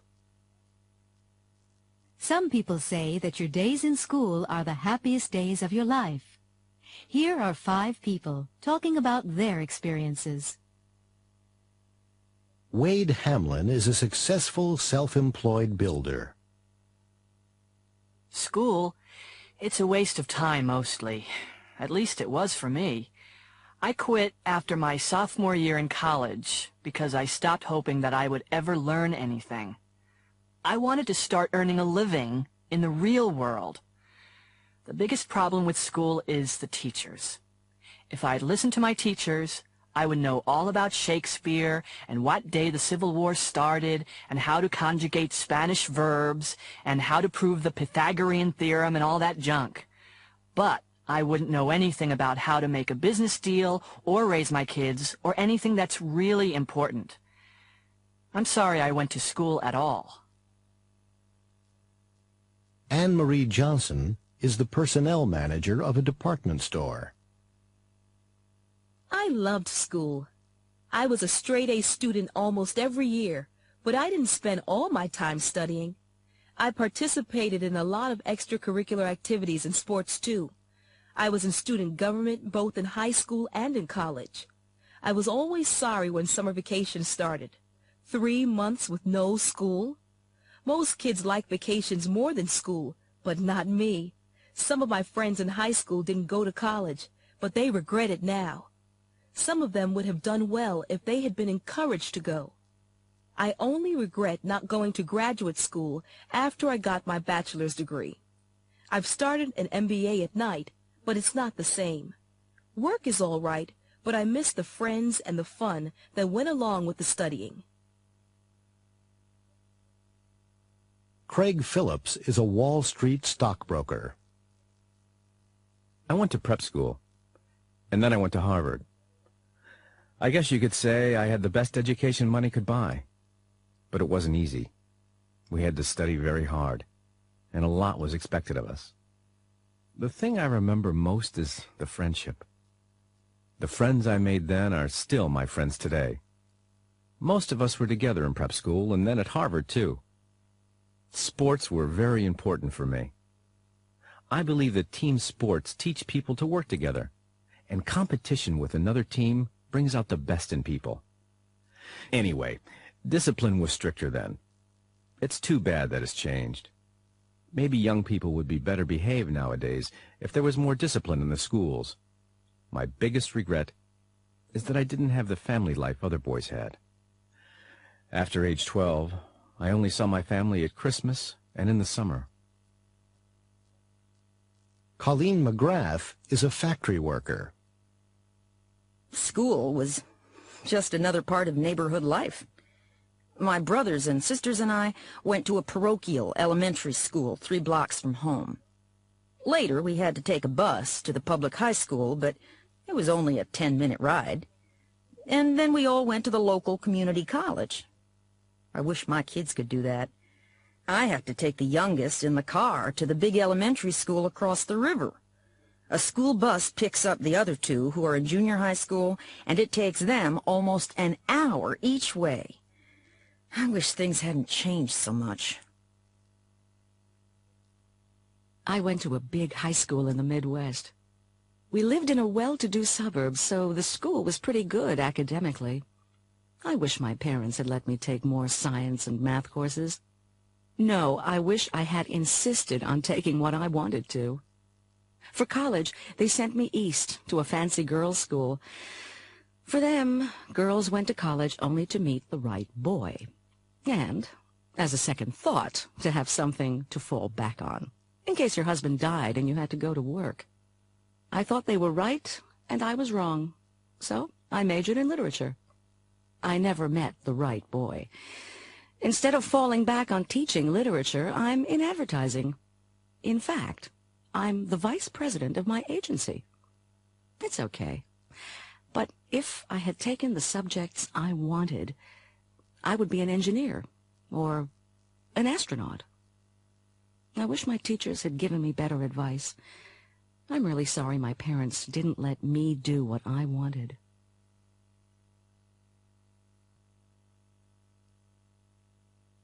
New Year's Eve. It's 10 minutes before midnight, and we're going over live to Times Square in New York City. There are 250,000 people out there, and they're all waiting to celebrate the new year. Adam Vasquez is going to talk to just a few of them. How are you doing, Adam? Great, Naomi, just great. As you can see, there's a real party atmosphere down here. I'm going to move through the crowd and talk to some of the people who have come here. Excuse me, can I speak to you for a moment, please? Sure. What are your names and where are you from? I'm Robin, and this is my boyfriend, Phil. We're from New Jersey. New Jersey, just across the river. Are you having a good time? Great time. No problems. We watched the ball drop on TV ever since we were kids. This is the first time we've actually come in person. It's great, really great. Do you work in New Jersey? Yeah, I'm a nurse. Okay, Robin, I want to ask you one question, just one. If you could have one wish for next year, what would you wish for? A serious wish or just kidding around? You choose. Okay. If I could have one wish, I'd wish for 3 more wishes. That's against the rules, Robin. Well, seriously, I'd wish for an end to famine and starvation everywhere. Great. Thanks, and a Happy New Year to both of you. Adam interviewed 4 more people. 1. Hi there. Hi! Aren't you that guy from TV? That's right. Yeah! You're Alan Vasquez. That's Adam Vasquez. Are you having a good time tonight? Yeah! What's your name? This is Tony King talking to you from Times Square. Hi, Mom! Hi, Dad! Where are you from, Tony? Boston. I'm a student here in New York. A student, huh? Well, you have one wish, Tony. What are you going to wish for? Good grades. That's my wish for next year. Good grades. Thanks, Tony. 2. Pardon me, ma'am. Can I ask you a few questions? Sure. Go right ahead. You're on network TV. Tell me about yourself. Well, my name's Susan Lee, and I live here in New York. I'm a teacher. I teach 2nd grade. Great. If you had one wish for next year, what would it be? Wow. Let me think. Something for the children. I just wish that all people could live together in peace and harmony. You know, no more racial prejudice and wars. That's great. Really great, Susan. 3. Excuse me. Me? Yes, you, sir. Can I ask you some questions? Okay. What's your name? My name is Peter. Peter Kowalski. Do you live here in New York? Yes, I do. I've been here for 3 years. I like it very much. Where do you come from? I am from Poland. I am working here as a cab driver. Are you enjoying New Year's Eve? Yes, it is very good. If you could make one wish, just one wish, what would you wish for? So many things. I wish I could travel back home this year and see my grandparents. I hope your wish comes true, Peter. Thank you. But first, I have to save my money. 4. Hi. Am I on TV? Hi. Yes, you are. What show is it? It's the Adam Vasquez Show. Do you watch it? Nah. I always watch David Letterman. I see. Do you want to give anyone a message? Wow. I just want to say hi to everyone at Bernard's Burger Bar in Washington, D.C., and a Happy New Year. Okay. While you're here, can I ask you some questions? Sure. So you're from Washington? That's right. I'm a waitress at Bernard's Burger Bar, and my name's Diane. Diane Kelly. Okay, Diane. We're going to let you make one wish. What would you wish for? This is really wild. I'd wish for an end to all the street crime. You know, the streets aren't safe anymore. Thank you. Okay, it's nearly 10 seconds to midnight and we're counting down. 10, 9, 8, 7, 6, 5, 4, 3, 2, Happy New Year!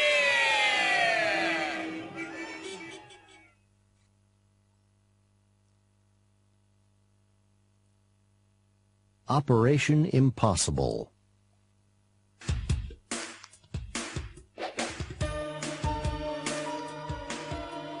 Now, 006, I want you to look at these pictures carefully. At last, we have the chance to break the biggest crime syndicate in the world. Smash. Look at the man on the right. He's the one we've been after for years. Who is he? We think he's the one that controls Smash. He's certainly the one that ordered the murder of 003, the one that planned the hijacking of the airplane full of world leaders, and the one that organized the biggest drug smuggling operation in the world. Do we know his name? Otto Krugerrand. Otto Krugerrand? And who's that standing behind him? Slow Job. He's the bodyguard who travels everywhere with Krugerrand, and the only person he trusts. He's an expert assassin. He's the one who fed 004 to the alligators. How charming. What about the woman? Don't you recognize her? Marla Powers. She's the one who arranged the pipeline explosion and then vanished into thin air. She's also Krugerrand's wife and the only pilot he allows to fly his private plane. Who's the little guy wearing thick glasses? That's Professor Peratov, the mad scientist who defected from Moldania. He's an expert on laser technology and the first man who's been able to perfect a space laser weapon. Krugerrand is planning to build a private space rocket which could put a satellite into orbit. Do you understand the importance of this 006? If they got a laser weapon into space, they could blackmail the world. Take a look at this picture, 006. It's an oil rig. It looks like it, doesn't it? It belongs to Krugerrand's oil company. It's supposed to be drilling for oil in the Indian Ocean. Below it, there's a vast underwater complex. The superstructure looks odd. In fact, it conceals the launching pad they're going to use for the rocket. That must be a radar scanner there. Yes, it's the scanner they'll use to track the rocket. But they can also see anything that tries to get near the rig. It's going to be very difficult to get you in, 006. What's the plan, then? We're flying you to California tonight for 2 weeks of intensive mini-submarine training. That sounds like fun.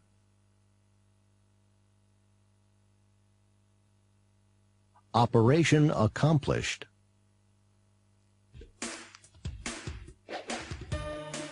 When 006 reached the rig, he climbed up one of the towers.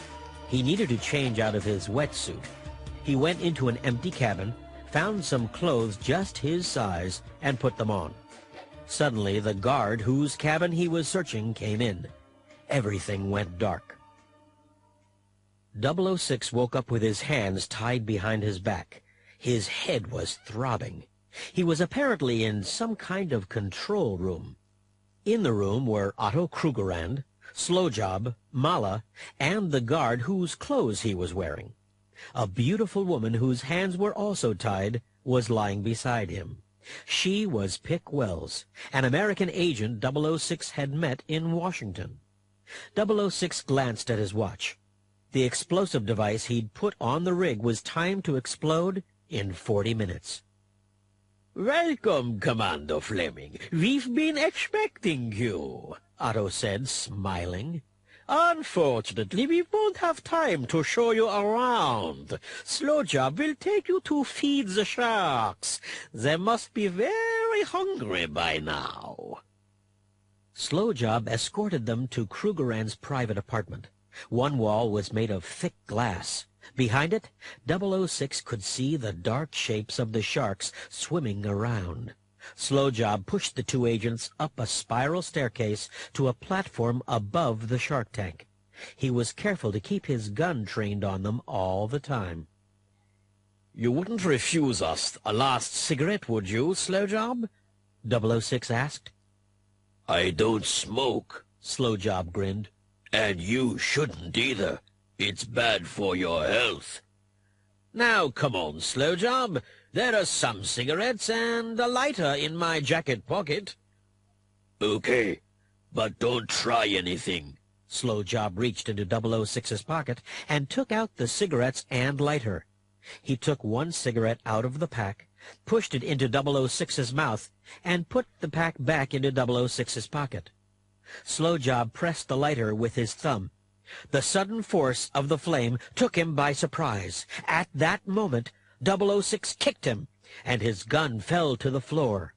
Slow Job tumbled backward and disappeared forever into the tank of sharks.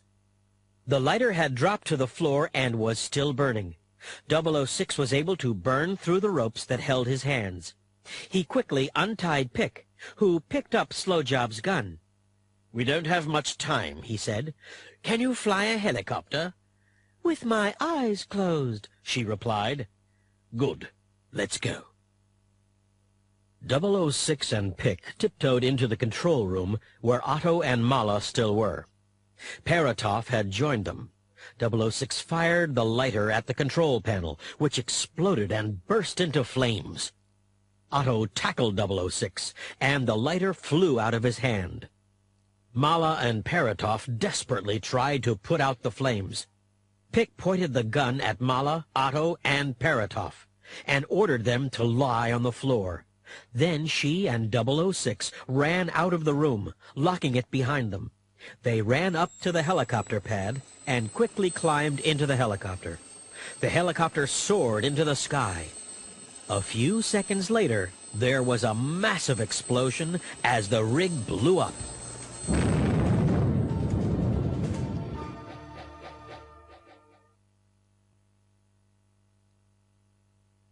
Student Mastermind.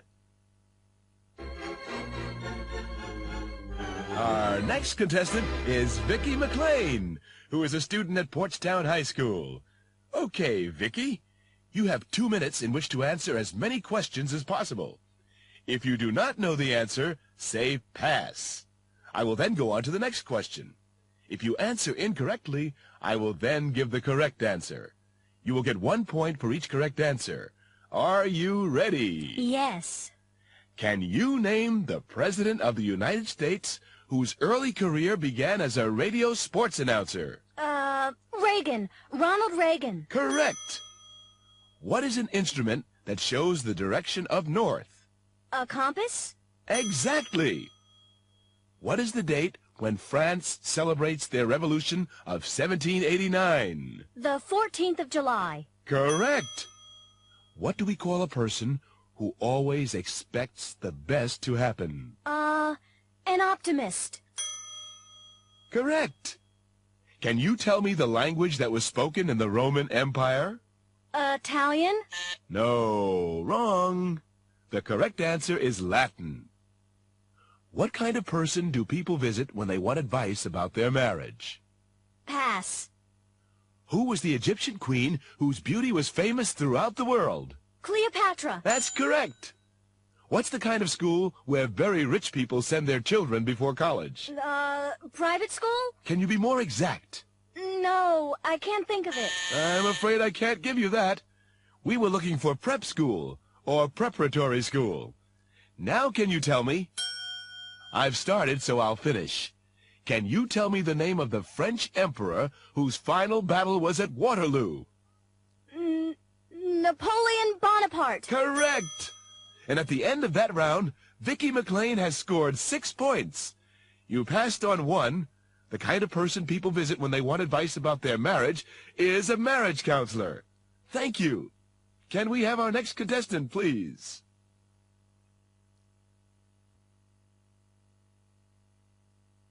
The Middleburg Herald. Caroline Newton, who was kidnapped last Monday, has been found safe and sound. The 14-year-old, whose parents are well-known and wealthy doctors, was found by police in a house in Bayside, only 20 miles from her home. The alleged kidnappers, who were arrested and charged by police last night, rented the house under the name Mr. and Mrs. Harry Gilmore. Neighbors, who were suspicious of the new renters, called police. The suspects, whose real names are Jill and Andrew Rowland, confessed to the crime. They had sent a note to the girls' parents demanding $1 million. The so-called wonder drug cure-all, which some doctors have been recommending as a painkiller, has been banned by the Federal Food and Drug Administration. After extensive clinical tests, which were first demanded by Ralph Rader, the drug has been found to produce alarming side effects in laboratory mice. The ban stated that while cure-all is certainly an effective painkiller, the drug speeds up the aging process, which leads to premature hair loss, stiffening of the joints, and loss of memory.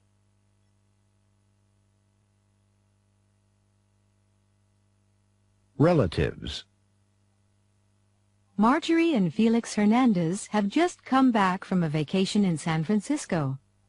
They are showing photographs of their trip to their friends and neighbors, the Winters. These are our friends. They picked us up at the airport. And that's the cable car. It runs on California Street. This is Marjorie's friend. We visited her.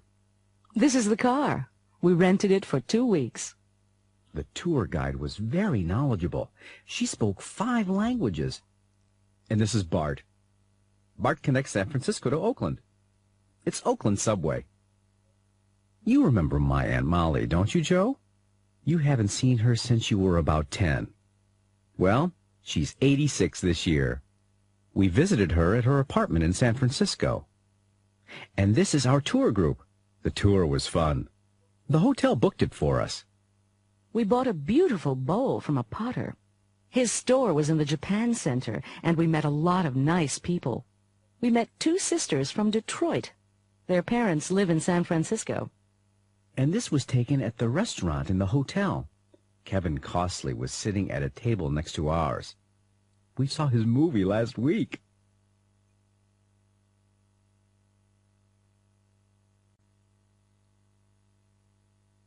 Describing things. Stolen car. Police Department, Sergeant Wong speaking. My car's been stolen. It's gone. Okay, now calm down. Let me have your name and address. Richard Lockwood, 4512 Eisenhower Boulevard, apartment 18J. All right. Now give me a description of the missing vehicle. Well, it's a 95 Ford Escort, a light gray 4-door model. Oh, it has a thin dark blue stripe along the sides and a dent in the left front fender. What's the license plate number? RJG1224. Hold on just a minute. Hello? I have some good news and some bad news. The good news is that your car wasn't stolen. It was towed for illegal parking. The bad news is that it will cost you $150 to get it back. The real estate agent. Hello, Donna Wu speaking. Hi, Donna. This is Joyce Fine at Ivy Realty. I think I found a house you'll be interested in. Oh, terrific. What's it like? Tell me about it. Well, it's in Arrowhead, the section you wanted. It's a split-level, 3-bedroom, red brick house with white trim. It's only 6 years old and has a large country-style kitchen. How big a yard does it have? It's a 1-acre lot with some nice-sized trees and a very pretty flower garden in back. When do you want to see it? Could we meet there tomorrow afternoon? It sounds perfect. Sure thing.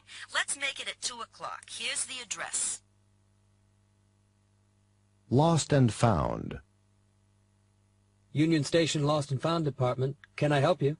Hello. Yes, I hope so. I left my briefcase on the train this morning. I wonder if it has been turned in. Which train? Oh, the 8:40 from Concord. And what does your briefcase look like? Well, it's An average-size, rectangular, brown leather attaché case with brass locks? We have quite a few that fit that description. Did it have your name on it? No, not my name, but it has my initials by the handle, JFA. Hold on just a minute. Let me take a look.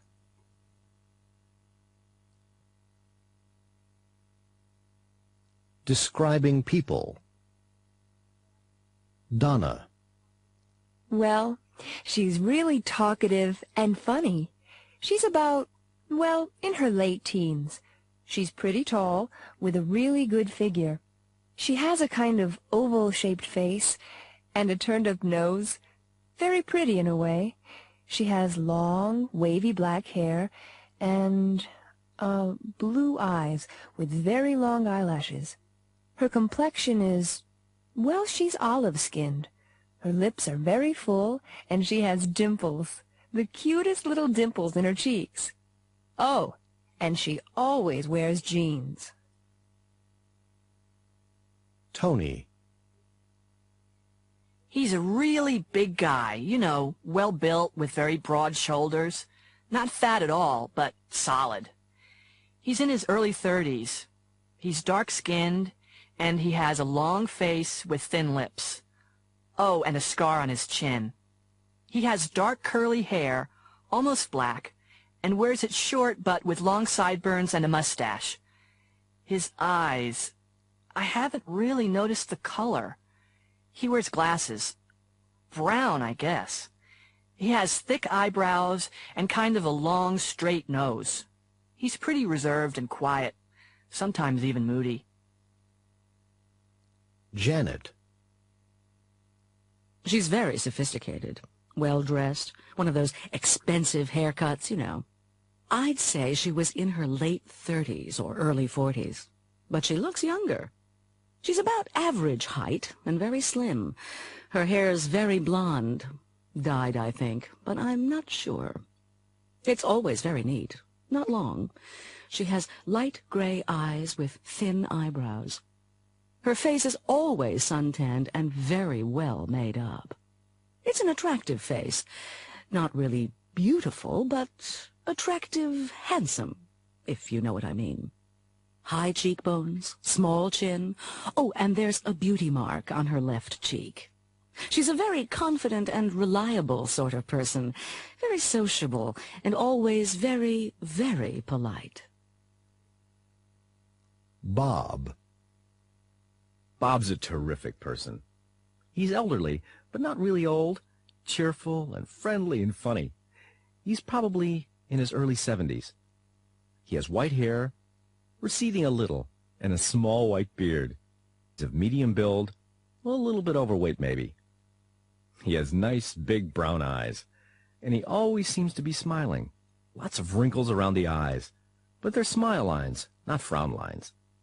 He has a very high, lined forehead that makes him look very intelligent, which he is, of course.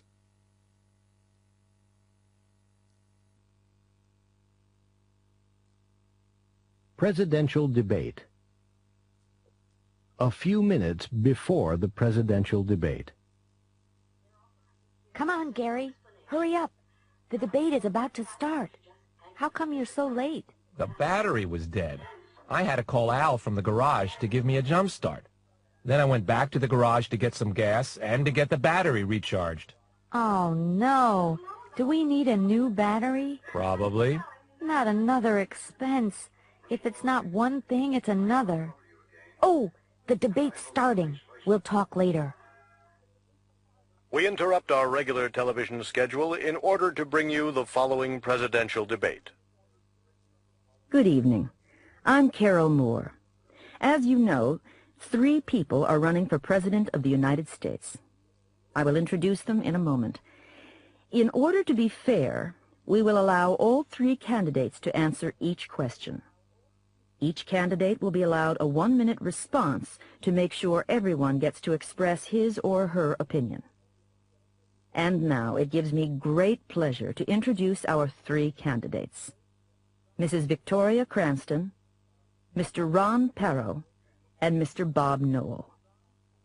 The first area I'd like to ask about is the economy.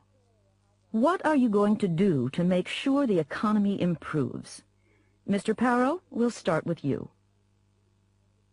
You know, I'm a successful businessman, and I know how to make a lot of money. To get this economy back on its feet, we need to repeal the income tax increases of the last few years. In order to make up for the loss of revenue, I'll put a tax on gasoline. The gas tax would be just 10 cents per gallon per year for the next 4 years. And I do a bunch of things to help small business owners. We need to help small businesses in order to increase the number of good jobs. For the purpose of getting the economy moving again, I'll give tax credits to manufacturers. We have to sell things, folks, if we're going to make money. Oh, am I out of time already?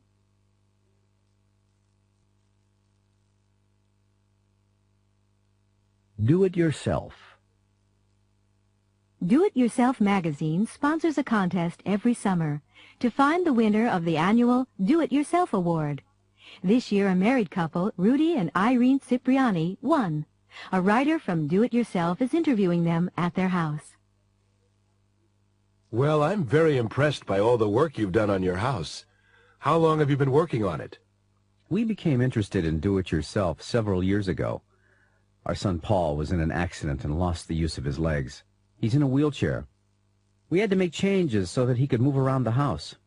There was no way we could afford to pay to have it done. We had to learn to do it ourselves. How did you go about learning? I decided to go to a vocational school at night so that I could learn cabinet making and electrical wiring. Later, Irene went so that she could study plumbing and general carpentry, too.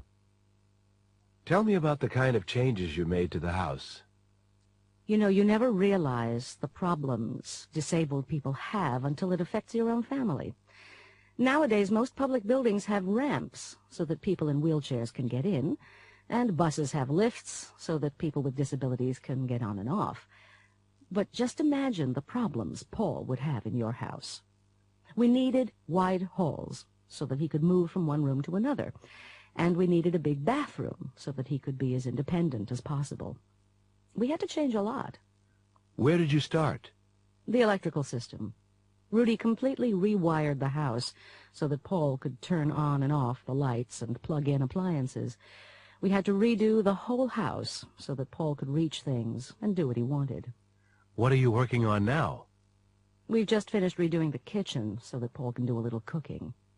Now we're converting the garage into a workshop so that he can make some money fixing appliances. How do you plan to spend the $50,000 prize? We're hoping to start our own construction business so that we can do conversions for people with disabilities.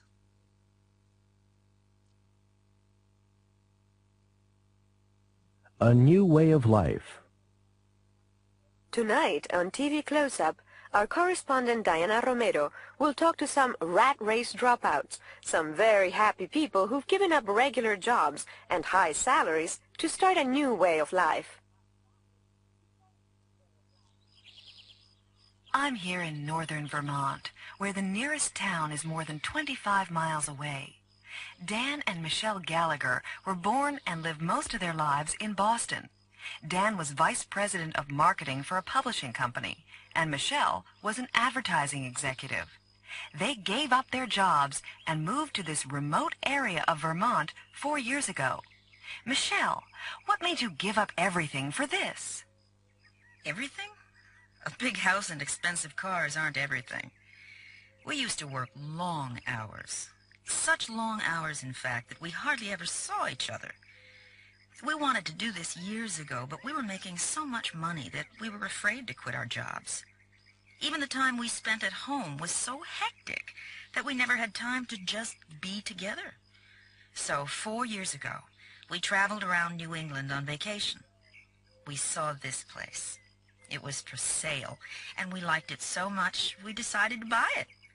The next week, we quit our jobs, sold most of our things, and here we are. How do you earn a living? We don't need a lot. We have 2 milk cows and a few chickens. We grow all our own vegetables. It's a simple life. We're still so busy that we work from dawn to dark, but we're together. And now we have Kimberly, who's 3. We're happier than we've ever been.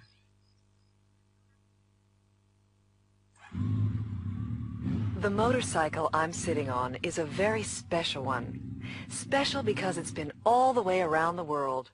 It belongs to Luke Musto, who has just come back here to Detroit after a 3-year motorcycle trip.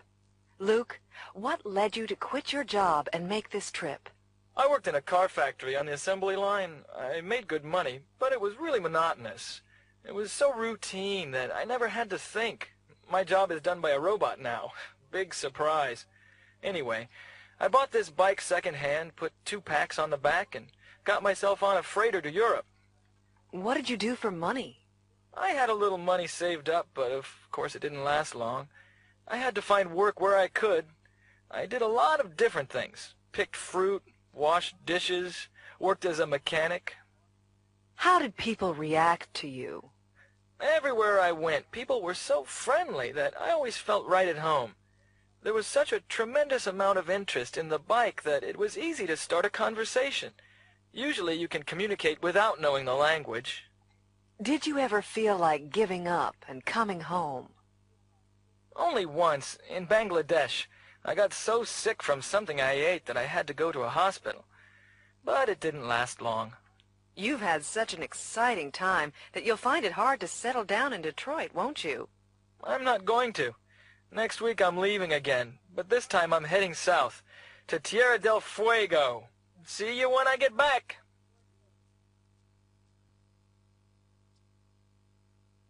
Last of the airships? At 7:20 p.m. on May 6, 1937, the world's largest airship, the Hindenburg, floated majestically over Lakehurst Airport, New Jersey, after an uneventful crossing from Frankfurt, Germany. There were 97 people on board for the first Atlantic crossing of the season. There were a number of reporters waiting to greet it. Suddenly, radio listeners heard the commentator screaming, "Oh my God! It's broken into flames! It's flashing! Flashing! It's flashing terribly!" 32 seconds later, the airship had disintegrated, and 35 people were dead. The age of the airship was over. The Hindenburg was the last in a series of airships which had been developed over 40 years in both Europe and the United States. They were designed to carry passengers and cargo over long distances.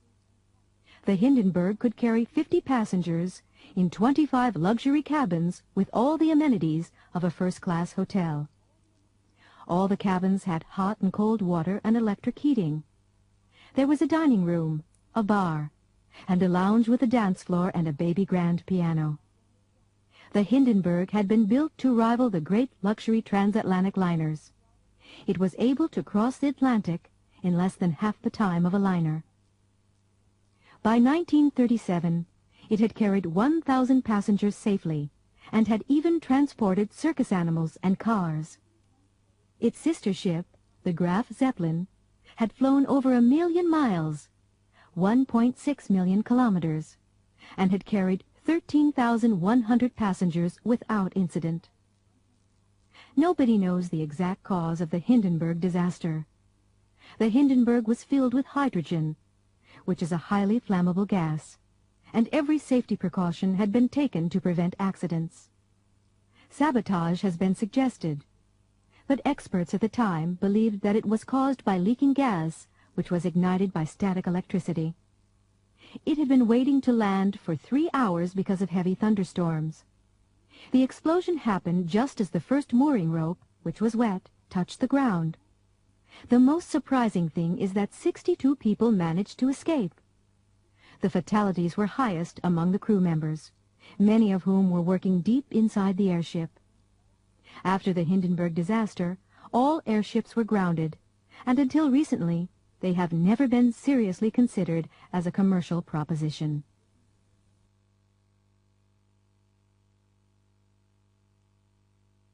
The Washington, D.C. Metro. Traveling on the Washington Metro presents few difficulties for visitors because of the clear, color-coded map. At the bottom of the map, you will find fare and travel time information. You buy your fare card at one of the yellow vending machines. You can use nickels, dimes, quarters, $1, $5, $10, and $20 bills, and the machine will give you change. You have to use your fare card to enter the metro system by inserting it into the slot at the gate. It will be returned to you at the other side of the gate. Do the same thing when exiting the system. Piero and Margarita have just arrived at National Airport. Okay. We have to get to Deanwood. Can you see it? Yes, it's up here. It looks so easy. We just take the yellow line to L'Enfant Plaza, then change to the orange line. It goes straight there. It's the 7th stop from L'Enfant Plaza. Betsy is at the information booth at the Pentagon. Excuse me, how do I get to Connecticut Avenue and Q Street? I mean, which is the nearest metro station? You want DuPont Circle. Take a look at the map. You take the yellow line to Gallery Place. Then you'll have to change for the red line. It's the 3rd stop. I see. Or you could take the blue line to Metro Center and change to the red line there. Which way is faster? It's about the same. Well, thank you. Where's a map? There's one over here. They said we have to meet them at Farragut North. Oh, can you find it? Yes, here it is. I guess we take the blue line to L'Enfant Plaza, then change to the yellow line and go to Gallery Place. Then we go 2 stops to Farragut North on the red line. I'm not sure that's the quickest way. We could take the blue line all the way to Metro Center and get the red line there. Then it's only 1 stop. We might as well do it your way. It's only 1 change. My way has 2 changes. Where are we going now? The Washington Monument. Here's the map I picked up. Okay, let's see. Here we are at Union Station. I think the best way to go is to take the red line 3 stops to Metro Center. Right. And then we switch to either the blue line or the orange line. It doesn't seem to matter. So we take the blue or the orange line south to the 2nd stop. Great. It shouldn't take long.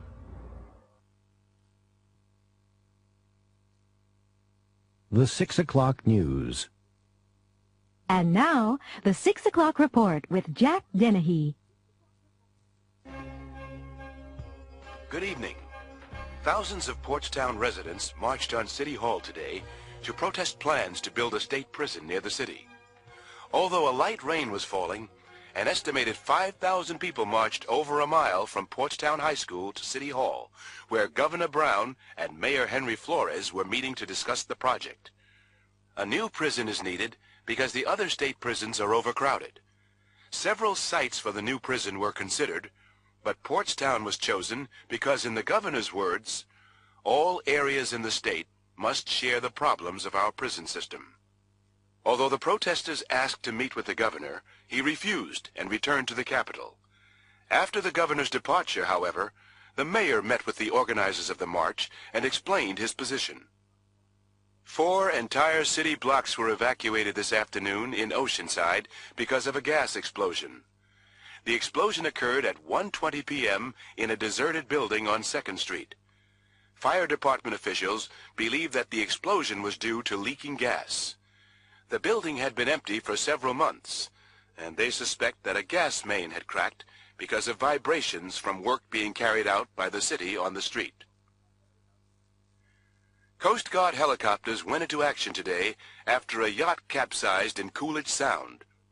Despite rain and high seas, the helicopters were able to rescue all but one of those aboard. 2 men and 2 women were pulled to safety, but one of the men was pronounced dead on arrival despite the rescue team's efforts. The other 3 are in satisfactory condition. The 5th passenger, a woman, was not found. Although the Coast Guard continues its search, she is presumed drowned. The Coast Guard had issued a small craft warning this morning, but the yacht set out from the Newgate Marina in spite of the warnings. Incomplete reports have reached this station about a 100-mile-an-hour car chase on Portstown streets. Only minutes ago, according to these reports, Portstown police were alerted by an anonymous phone call and rushed to catch a gang that was breaking into a local discount clothing store. However, the gang of young males escaped in a late model car that allegedly had been stolen 2 days ago in Harbor City. The gang was armed and fired several times at the police cars behind them. Nevertheless, the police were able to run the gang's car off the road and arrest all the members with no injuries on either side. Now to sports. Portstown High School Stadium was filled last night when the Portstown Pirates played their traditional rivals, the Harbor City Raiders. Pirate quarterback Tony Rizzuto scored 2 touchdowns in the first half. Although the Raiders didn't score at all in the first half, they went on to win with 2 touchdowns and a field goal in the second half. In spite of the Pirates' good showing in the first half, they couldn't seem to do anything right in the second. The final score? Raiders 17, Pirates 14.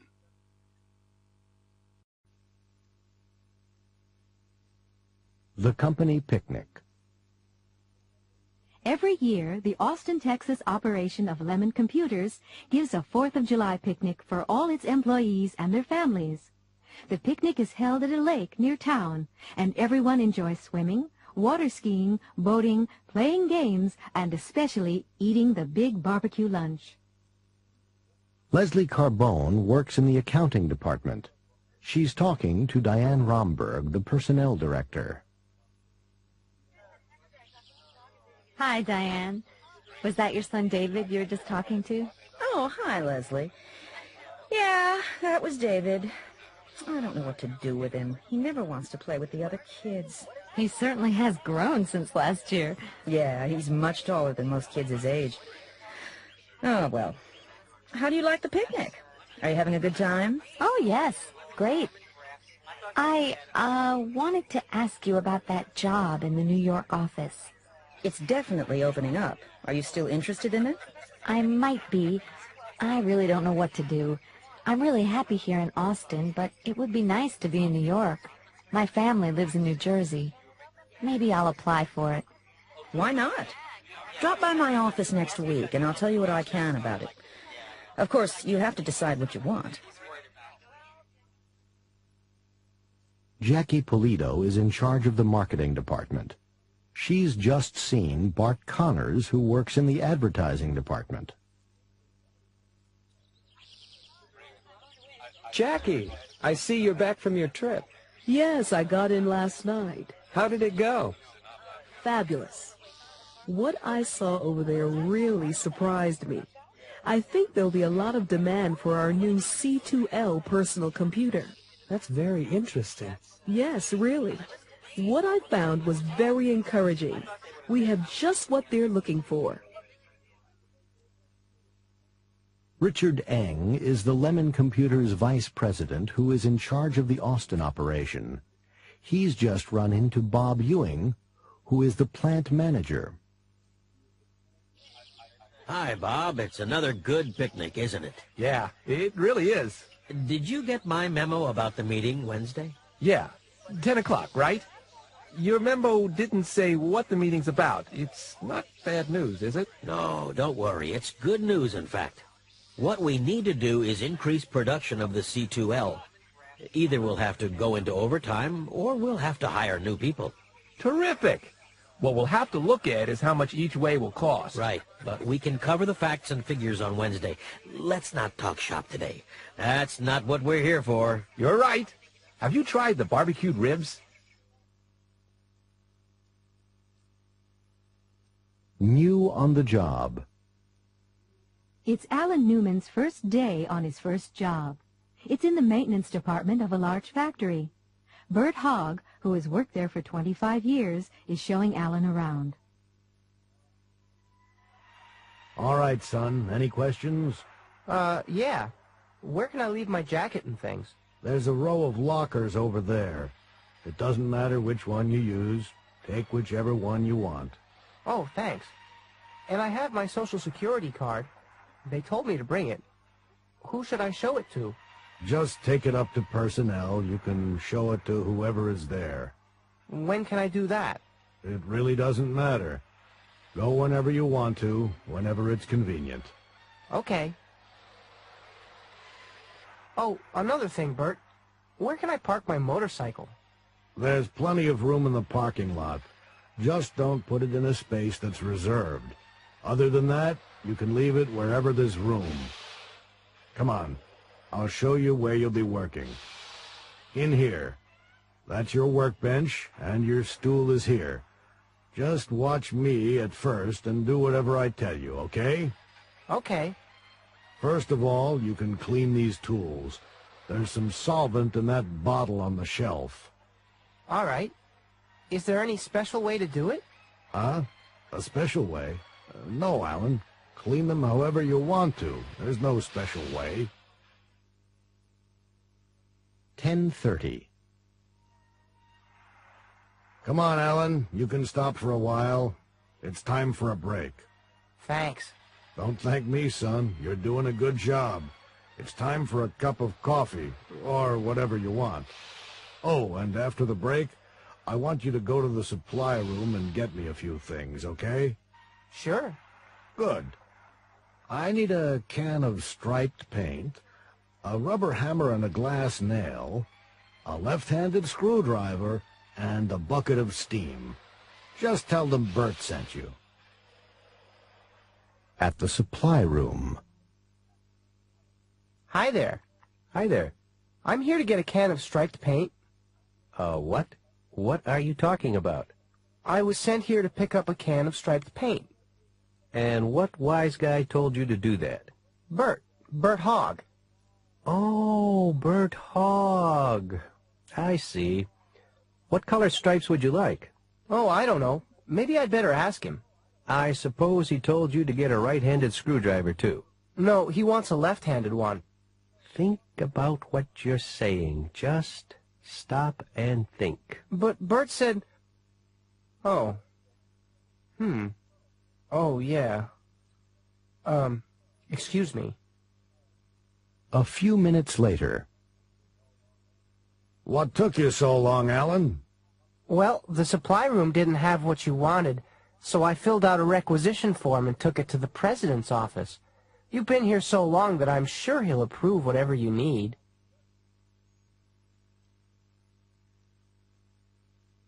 Visual gossip. And now, it's time for the Stargaze Minute with your host, Cindy Barrett. Hi, everyone. I'm Cindy Barrett, and have I got news for you. This exclusive just in. The 37-year-old Duchess of Lichtenberg is planning a secret wedding in Monte Carlo in June. But you'll never guess who she's marrying. Her limo driver. I guess the multimillionaire got tired of the single life, or it got tired of her. Hugely successful thriller writer Michael Brighton is getting a divorce from his wife of 21 years. She must not fit in with his new Beverly Hills mansion, his sports cars, or his late-night lifestyle. Beautiful and talented Julia Robbins will star as an American tourist on vacation in Europe. The 18-year-old actress will be getting a cool $10 million for her role. This will certainly help pay her legal fees from her messy court case against her former employer, World Studios. Is handsome, Oscar-winning Keith Southern, who just broke off his engagement to supermodel Kate Roth, dating someone new? Friends of the 30-year-old Keith say no, but we've all seen the pictures of his romantic candlelit dinner with yet another super beautiful supermodel, Corinne Collins. I'm sure we'll hear more about this couple. Talented, wealthy singer Niles Lovett, who just got a divorce from his wife of 15 years, is going to be an actor. Sources say that the country and western superstar will play the lead role in the movie Country Living. And finally, sexy 35-year-old senator from Nebraska, Jenny Do-Right, has been dancing the night away at all the hottest Washington and New York night spots, while her husband stays home with the twins. The mother of two, famous as the first woman to walk in space in a stylish jumpsuit, is the youngest female senator in history. That's all for now. More star news tomorrow. Back to you, Peter.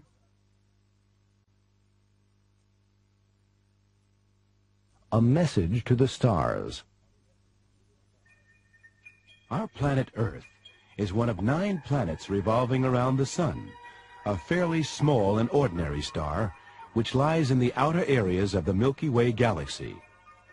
There are about 250 billion stars in our galaxy and billions of galaxies in the universe.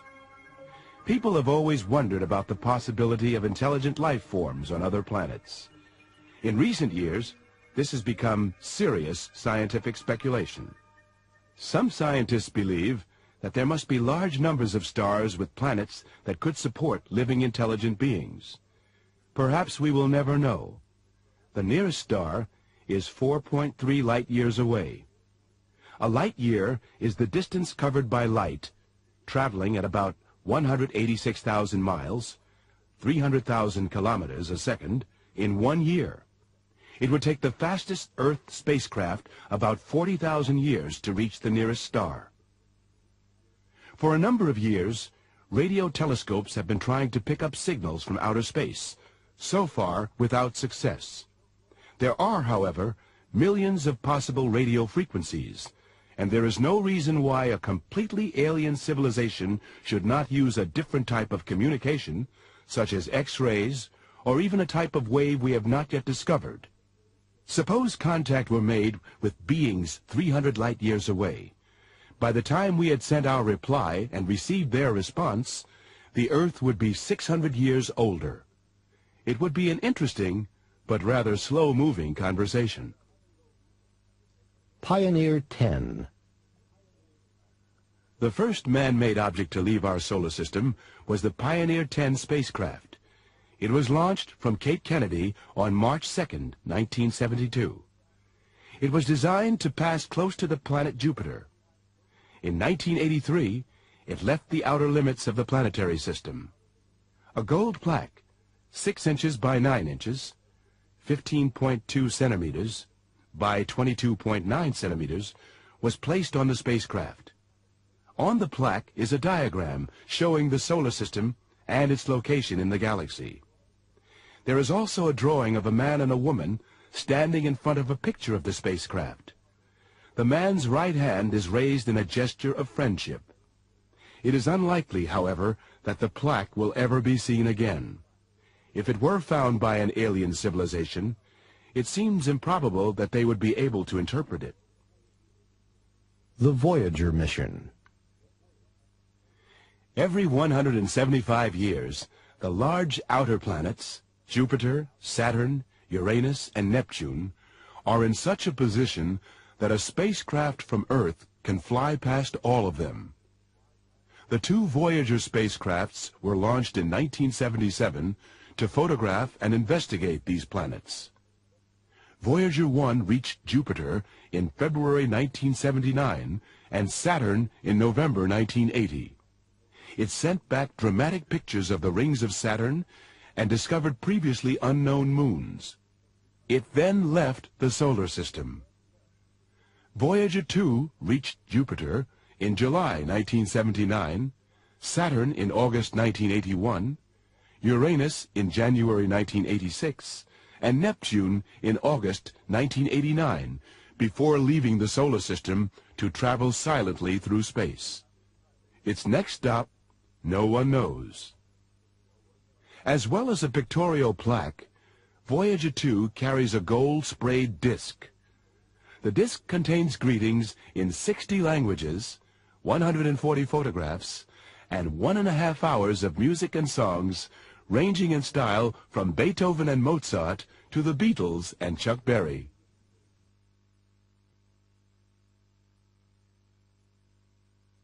It's about time. Janet and Bruce live in Houston. Janet's younger sister, Pam, who lives in Denver, is flying down to spend a long weekend with them. Bruce, I think it's time to go and meet Pam at the airport. Oh, no. There's no need to hurry. There's plenty of time. It's only 8:30. There won't be much traffic at this time of night. You never know, and I think your watch must be slow. I have 8:40. I'd rather be too early than too late. It'll take her a while to get her luggage. Oh, come on, Bruce. It's time we were leaving. We can always have some coffee at the airport. I'd rather see the end of the basketball game, but never mind, we'd better go. Janet, wait a minute. The phone's ringing. Hello? Oh, Pam. Where are you? I'm still in Denver. The flight's been delayed. You caught us just in time. Oh, good. The plane won't be leaving for another hour at least. Look, don't bother to come out to the airport. It's no trouble. We'll meet you. No, I'd really rather you didn't. Honestly. Now, don't be silly, Pam. We'll pick you up. No, Janet, I'd rather get a taxi. We'll be there, Pam. See you later. Oh, Bruce, there she is. It's about time. Janet! Bruce! It's wonderful to see you. But I'm really embarrassed. It's almost 12:30. Well, we couldn't let you find your own way. Not at this time of night. Do we have to wait for the luggage, or is that all you have? No, this is it. I didn't check anything. Great. It always takes forever at this airport. I know. It's about time they did something about it. I'll go and get the car. I won't be long. Well, Pam, what would you rather do tomorrow morning? Sleep in or go shopping? You mean this morning? I'd rather go shopping, but there's no need for you to come with me. I'd rather you slept in. You must be exhausted. Besides, it isn't as if this were my first visit to Houston.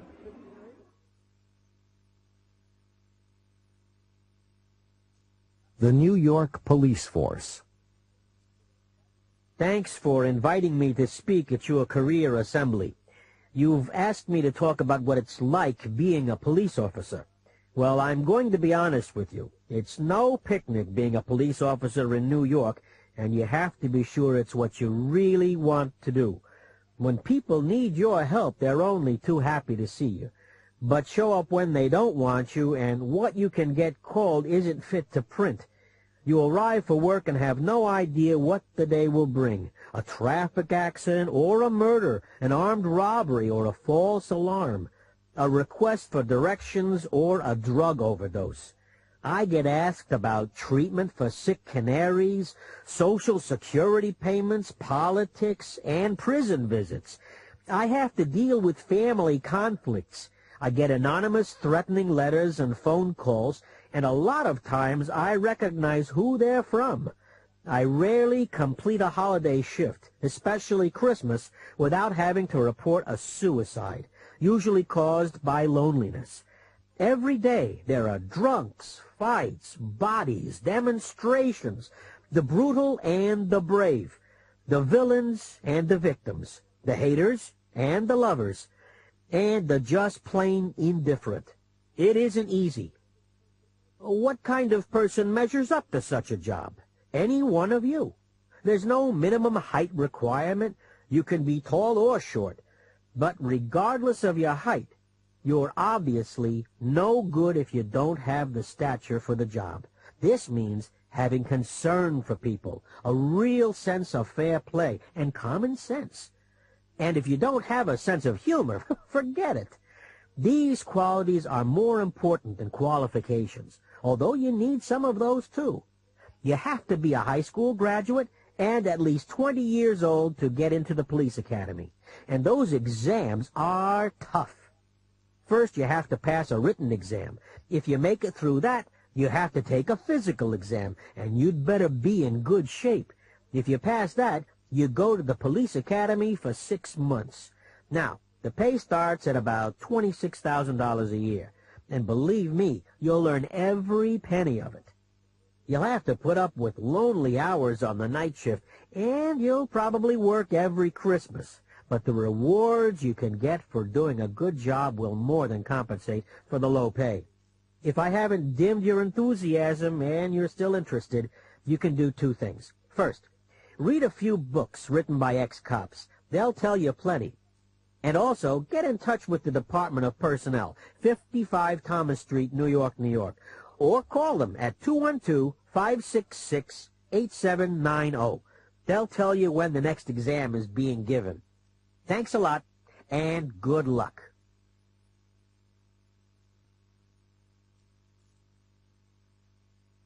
Gold Rush.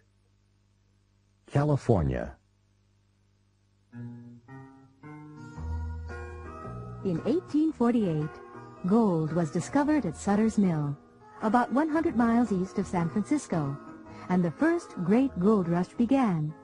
Within a year, 100,000 people, only 8,000 of whom were women, had reached the coast of California. More than half of them had traveled overland across the American continent. Gold fever began to spread. Homes, farms, and stores were abandoned as everybody raced for California. Many came by sea, and in July 1850, more than 500 ships were anchored in San Francisco Bay, many of which had been deserted by gold-hungry sailors. A few people became fabulously rich, but it was a risky business. Law and order broke down. Even if a miner struck it rich, there were always those who would try to take it away. Gamblers, outlaws, thieves, and saloon keepers. Australia. The next major gold rush occurred in 1851, when gold was struck in New South Wales, Australia.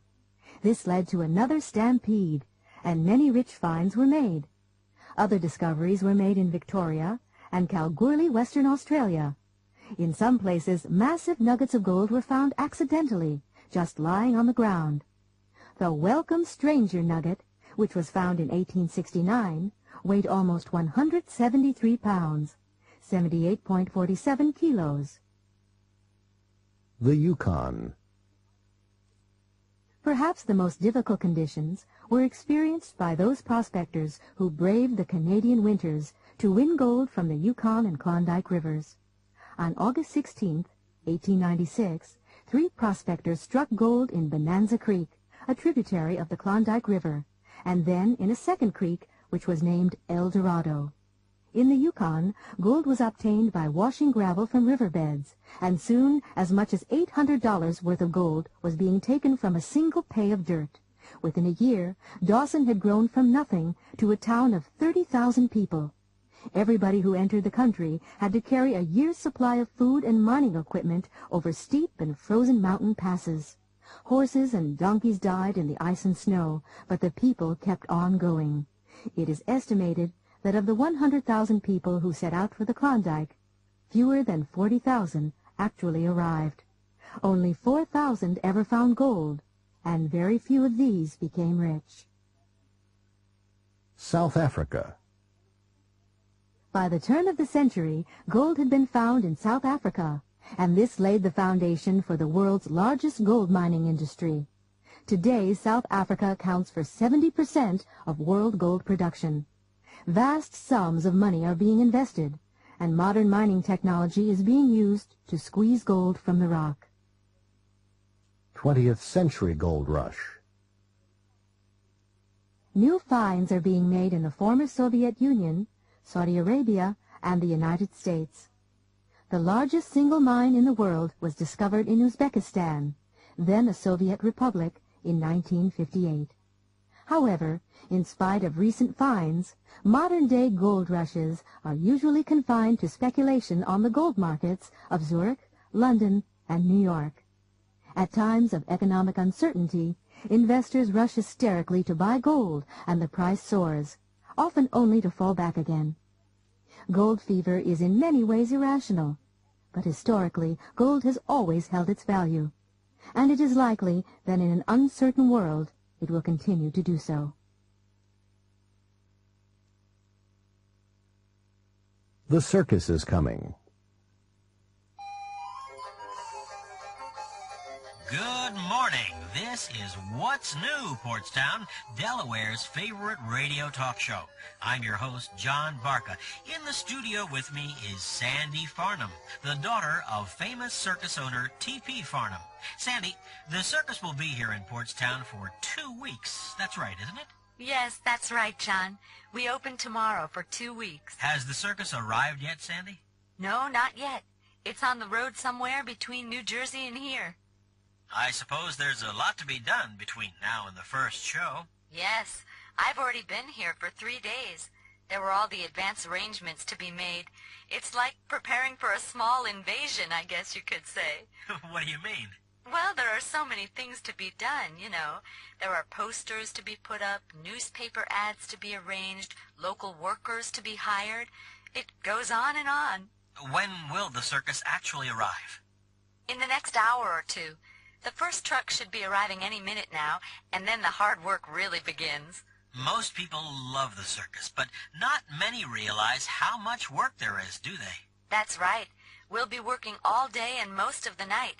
It's a lot like moving a small army, but I'm keeping my fingers crossed. By tomorrow morning, everything will have been set up in time for the afternoon performance. But first, there's the big parade down Main Street at 11:30. Don't forget to come out and see us. Thank you, Sandy, for coming in to talk to us. Now, don't forget, folks, the big circus parade will start from the pier at 11:30. Go along Main Street past the high school and end in Lincoln Park. Farnham Circus will be in town for 2 weeks, until August 28th. Now for our next guest, we have a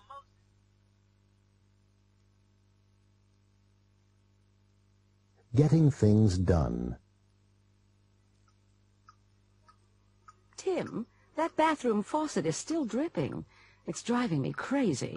I thought you said you were going to fix it. Oh, yeah. The washer needs replacing.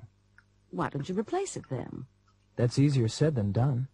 I think you'd better call a plumber and get it done. I'm not really sure how to do it. Sorry, Mom. Mark and Tina are going on vacation next week. They're driving to Las Vegas.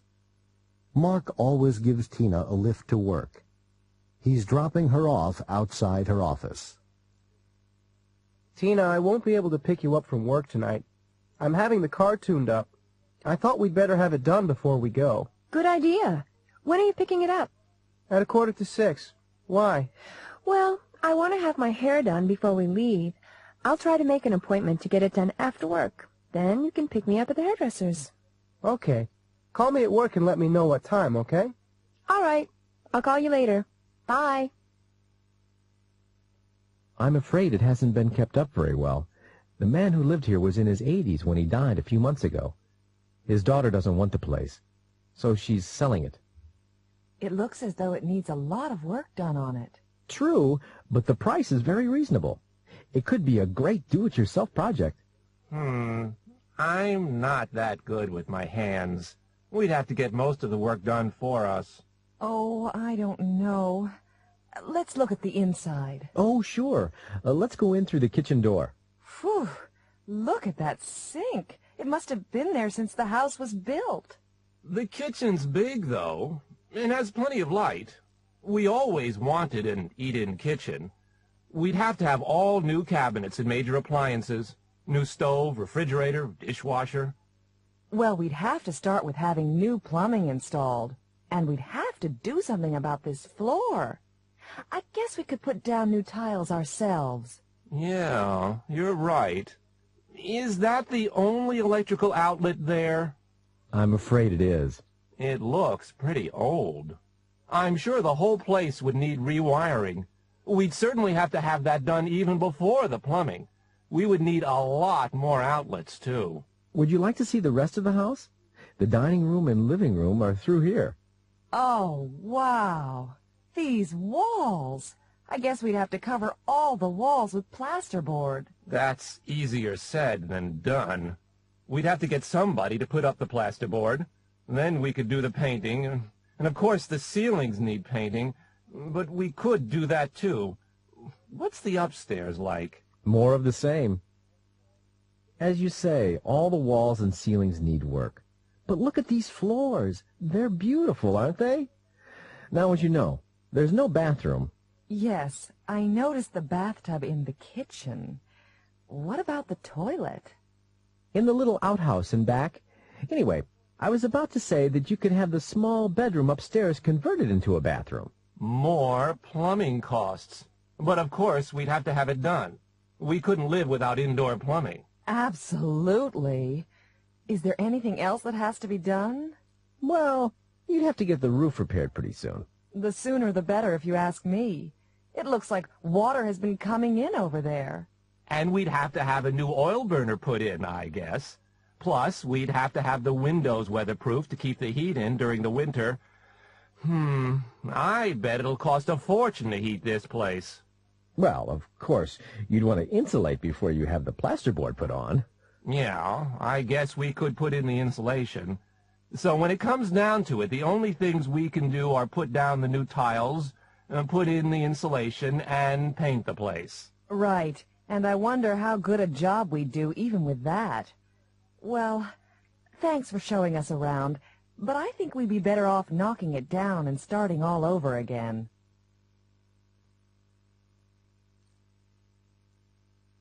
Getting in shape. Here are instructions for 2 fitness exercises. Warm-up exercise. Stand with feet apart and arms out at shoulder level. Bend forward, twisting the torso at the same time to touch the right hand to the left foot. Stand upright again with arms out. Then bend forward and twist, touching the left hand to the right foot. Repeat 10 times on each side the first day, gradually increasing to 20 repetitions on each side. Twisting sit-ups. Lie on your back with legs bent at the knees. You can put your feet under a chair or have someone hold your feet down. Place hands behind head. Raise your head and shoulders about 30 degrees, but keep your lower back on the floor or mat. Twist your torso at the same time to bring your right elbow over your left thigh. Then repeat, this time bringing your left elbow over your right thigh. Repeat 5 times on each side.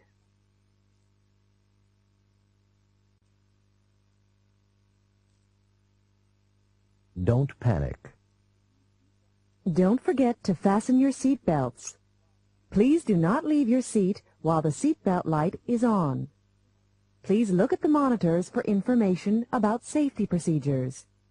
For further information, please consult the card in the seat pocket in front of you. May we remind passengers that smoking is prohibited on this flight.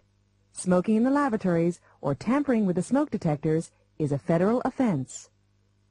Would you like to see the cockpit? I'll bring you a blanket in a minute. I'm afraid that we've run out of chicken dinners. Here's the headset. Let me help you.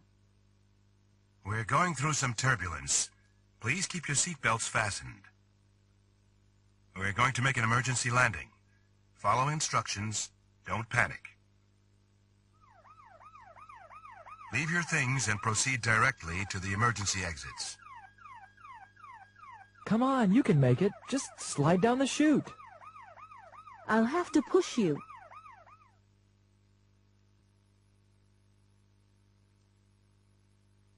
Messages. Listening 1. Rosa Sampson is a secretary at Standard Security Systems. Her boss, Peter Daniels, was away on business on Monday. She took several messages for him. 9 o'clock.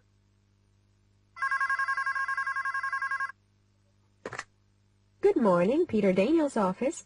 Hi, Rosa. It's Judy. Could you give Peter a message, please? I won't be in until Friday. I have the flu. I saw the doctor this morning. Okay, Judy. I'll give him the message. I hope you feel better soon. 11:40.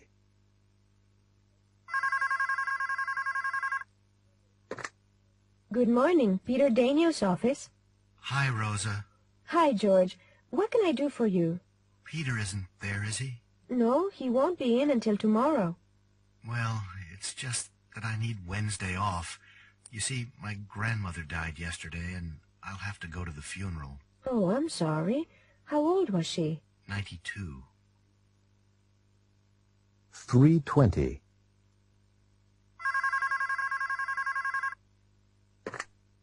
Peter Daniels' office. May I help you? May I speak to Mr. Daniels, please? I'm sorry. He's out of the office today. He'll be back tomorrow. May I take a message? This is Joe Watkins calling. Please tell Peter that I can't make the meeting tomorrow afternoon. Something important's come up. I'll call him Wednesday morning. It's Tuesday morning. Peter Daniels has just returned to the office. Look at the messages and listen to Rosa's report. Good morning, Rosa. Could you come in for a minute, please? Good morning, Peter. Did you have a good trip? Yes, thanks. It went very well. You had a few messages yesterday. Should I run through them? Yes, go ahead. Okay. Judy called. She said she wouldn't be in until Friday. Oh? Why is that? She said she had the flu. Okay, what else? George came in looking for you. He said he wanted tomorrow off. Did he say why? Yes, he told me his grandmother had died and he'd have to go to the funeral. Oh, I'm sorry to hear that. I'd better talk to him later on. Then Joe Watkins called. He said he couldn't make the meeting this afternoon, but would call you on Wednesday morning.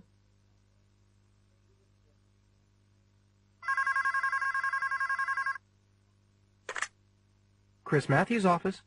I'd like to speak to Chris Matthews, please. I'm sorry, she isn't in today. Would you like to leave a message? Sure. I'm calling from Wilson Auto Sales. It's about a new car. It isn't ready yet. There was a mix-up at the factory. 10:30.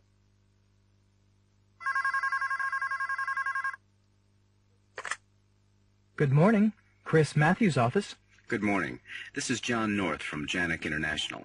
May I speak to Ms. Matthews, please? Ms. Matthews is out of the office today. Would you like to leave a message? Just tell her I called. I'll be out of my office tomorrow, but I'll try to reach her from where I'll be. Okay, Mr. North. And what company did you say you were from? Janik International. That's Janik, International. 1:10.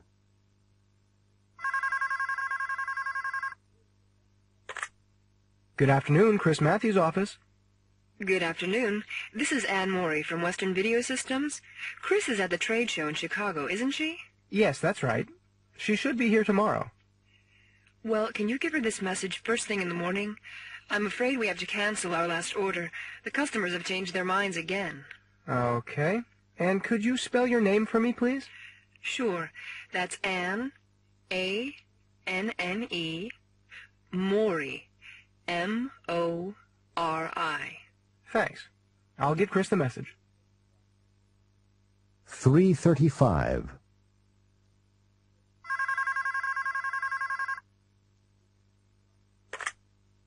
Chris Matthews' office. Hello.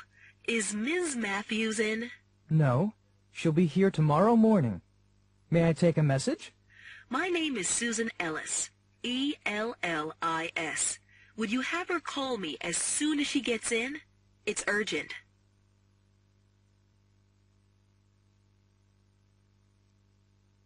Giving peace a chance. This is 1 Hour, and I'm Barbara Waters. Tonight, an interview with Sandistan's Prime Minister, Simon Prokova, who earlier this week in Davos, Switzerland, signed an historic peace agreement between Sandistan and the new country of Deseret. Good evening, Mr. Prime Minister. Good evening. Mr. Prime Minister, the world is simply amazed and delighted that your country signed this peace agreement. What was the immediate effect of this peace agreement? The first thing was an immediate ceasefire. Have both parties honored the ceasefire? Oh yes, so far. What will happen next? Well, now we have to begin talks to work out the details. Are you going to relocate your citizens who live in the new country of Deseret? That is one of the many things we have to work out. But will they want to be relocated? After all, they have built homes there. If they don't want to be relocated, can they continue to live there after our troops are no longer there to protect them? Will the other people who live there be able to govern themselves? That's a good question. I'm sure they want to govern themselves, but I'm not sure that that will be economically possible. Do you think they can get help from other nations? Absolutely. I'm sure Deseret's leaders would never have entered into these agreements without assurances of some economic aid. Will you cooperate with the new government? After all, you once considered them rebels. Well, we will have to move slowly, of course. But I'm sure that with time, relations will become normal. Are your people happy about the prospect of peace? Those who believe that we will really have peace are happy. But some people are having trouble trusting our old enemies. They don't believe we are free from war and terrorism yet. When do you think all the details will be settled?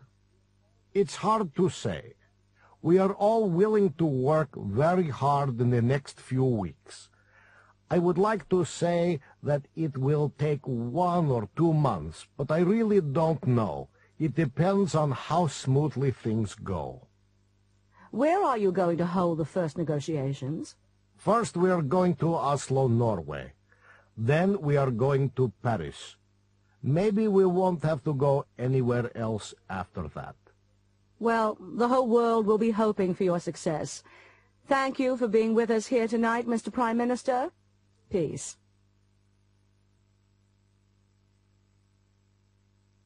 Trust the heart. Melissa sat alone by the empty swimming pool, watching the sun begin to set behind the palm trees into the ocean beyond.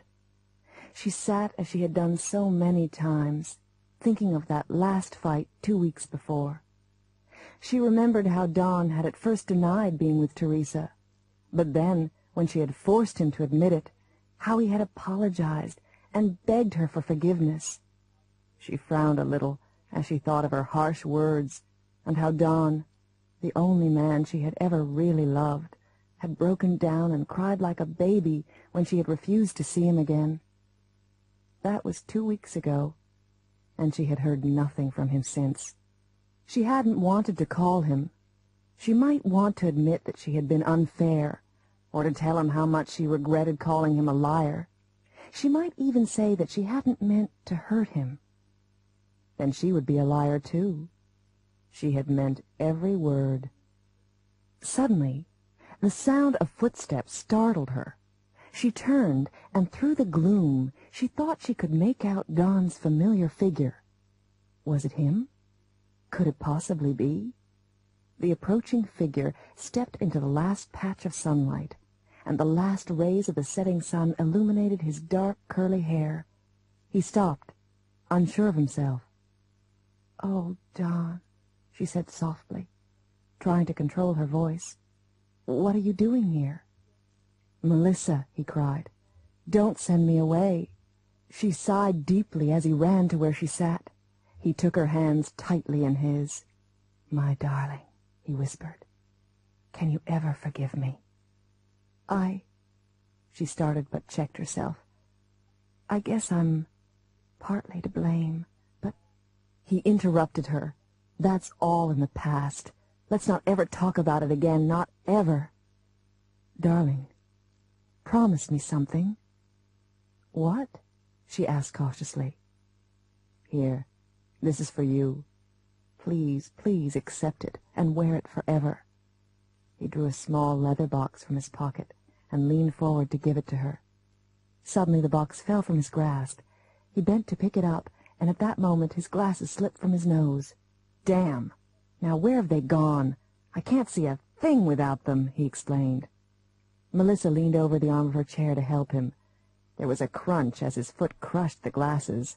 "Oh, no! Now I've stepped on them," he exclaimed. "Why can't I do anything right? Why do I always ruin everything?" Her laughter pealed around the pool. "Oh, Don, you are incredible. Who could hate somebody like you?" "I might even love you. Come here."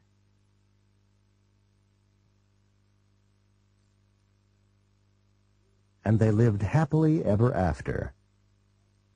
Simon and Rachel were married recently at Walt Disney World in Florida. Their wedding was a Disney fairy tale wedding. When Simon and I met 3 years ago, I remember telling all my friends that he was my Prince Charming. Later, when we had gotten to know each other really well, I told him about it. So he started calling me Cinderella. Right after we decided to get married, we heard that we could get married at Disney World. Well, not in the park itself, but at the hotels that are part of Disney World. We couldn't resist. Rachel looked beautiful. She was wearing a long white satin gown, and she rode to the reception in a glass carriage drawn by 6 magnificent white horses.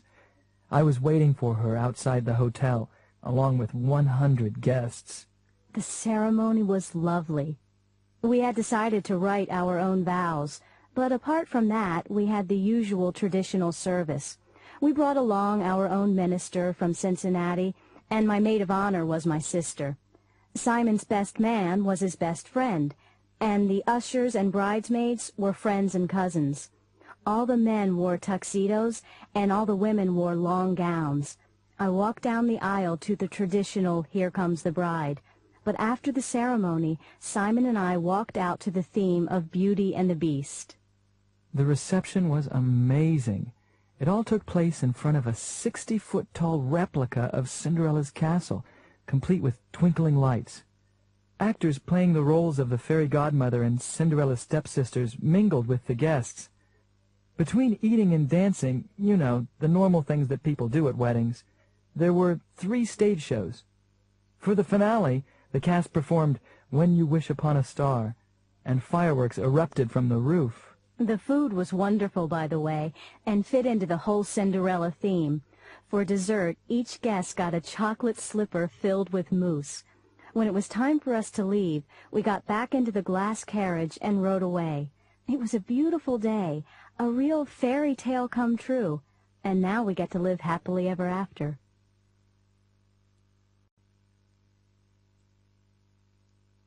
Departures. Yoshiko Kyo has been studying English at a college in California. She'll finish the course at the end of this week. She's going back home to Tokyo on Saturday.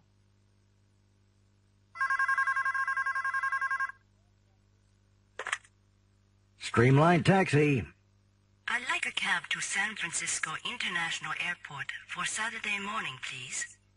Okay. There'll be 3 of us. How much will it be? What's your address? I'm at 128 Cortlandt Avenue. We charge $45 for that trip. $45 each? No, that's all together. What time do you want to leave? Check-in time is 12 noon, but I don't know how long it takes to get there. Well, we'd better pick you up at 11 o'clock, just in case traffic is heavy. Let me have your name and address. Yes, okay. The first name is Yoshiko. That's Y-O-S-H-I-K-O.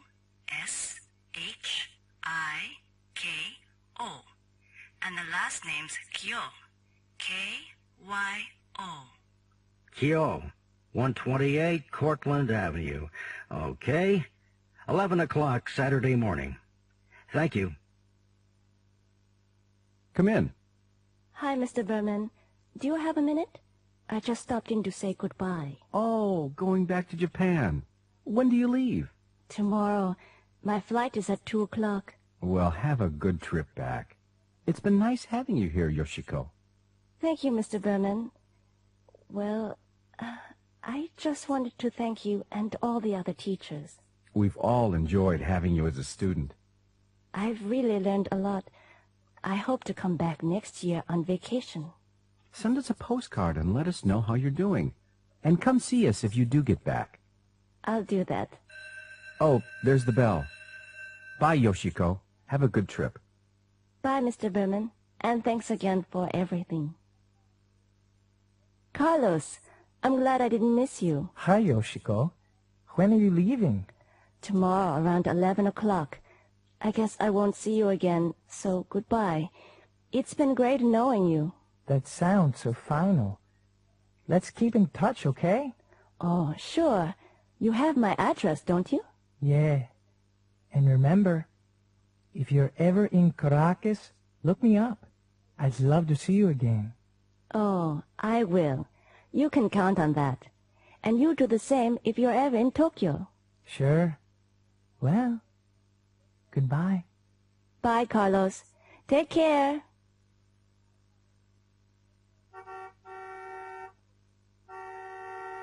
Yoshiko, the taxi's here. Are you ready? Do you have everything?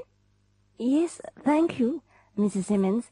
And thank you again. Thank you, Yoshiko, for the pretty plant.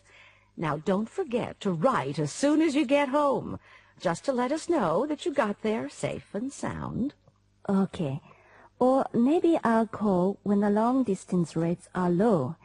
The time difference is a mess, but I'll make sure I don't call in the middle of the night. You're so sweet, Yoshiko.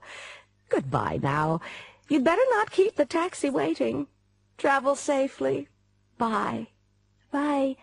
Take care. Say goodbye to Mr. Simmons for me. Bye.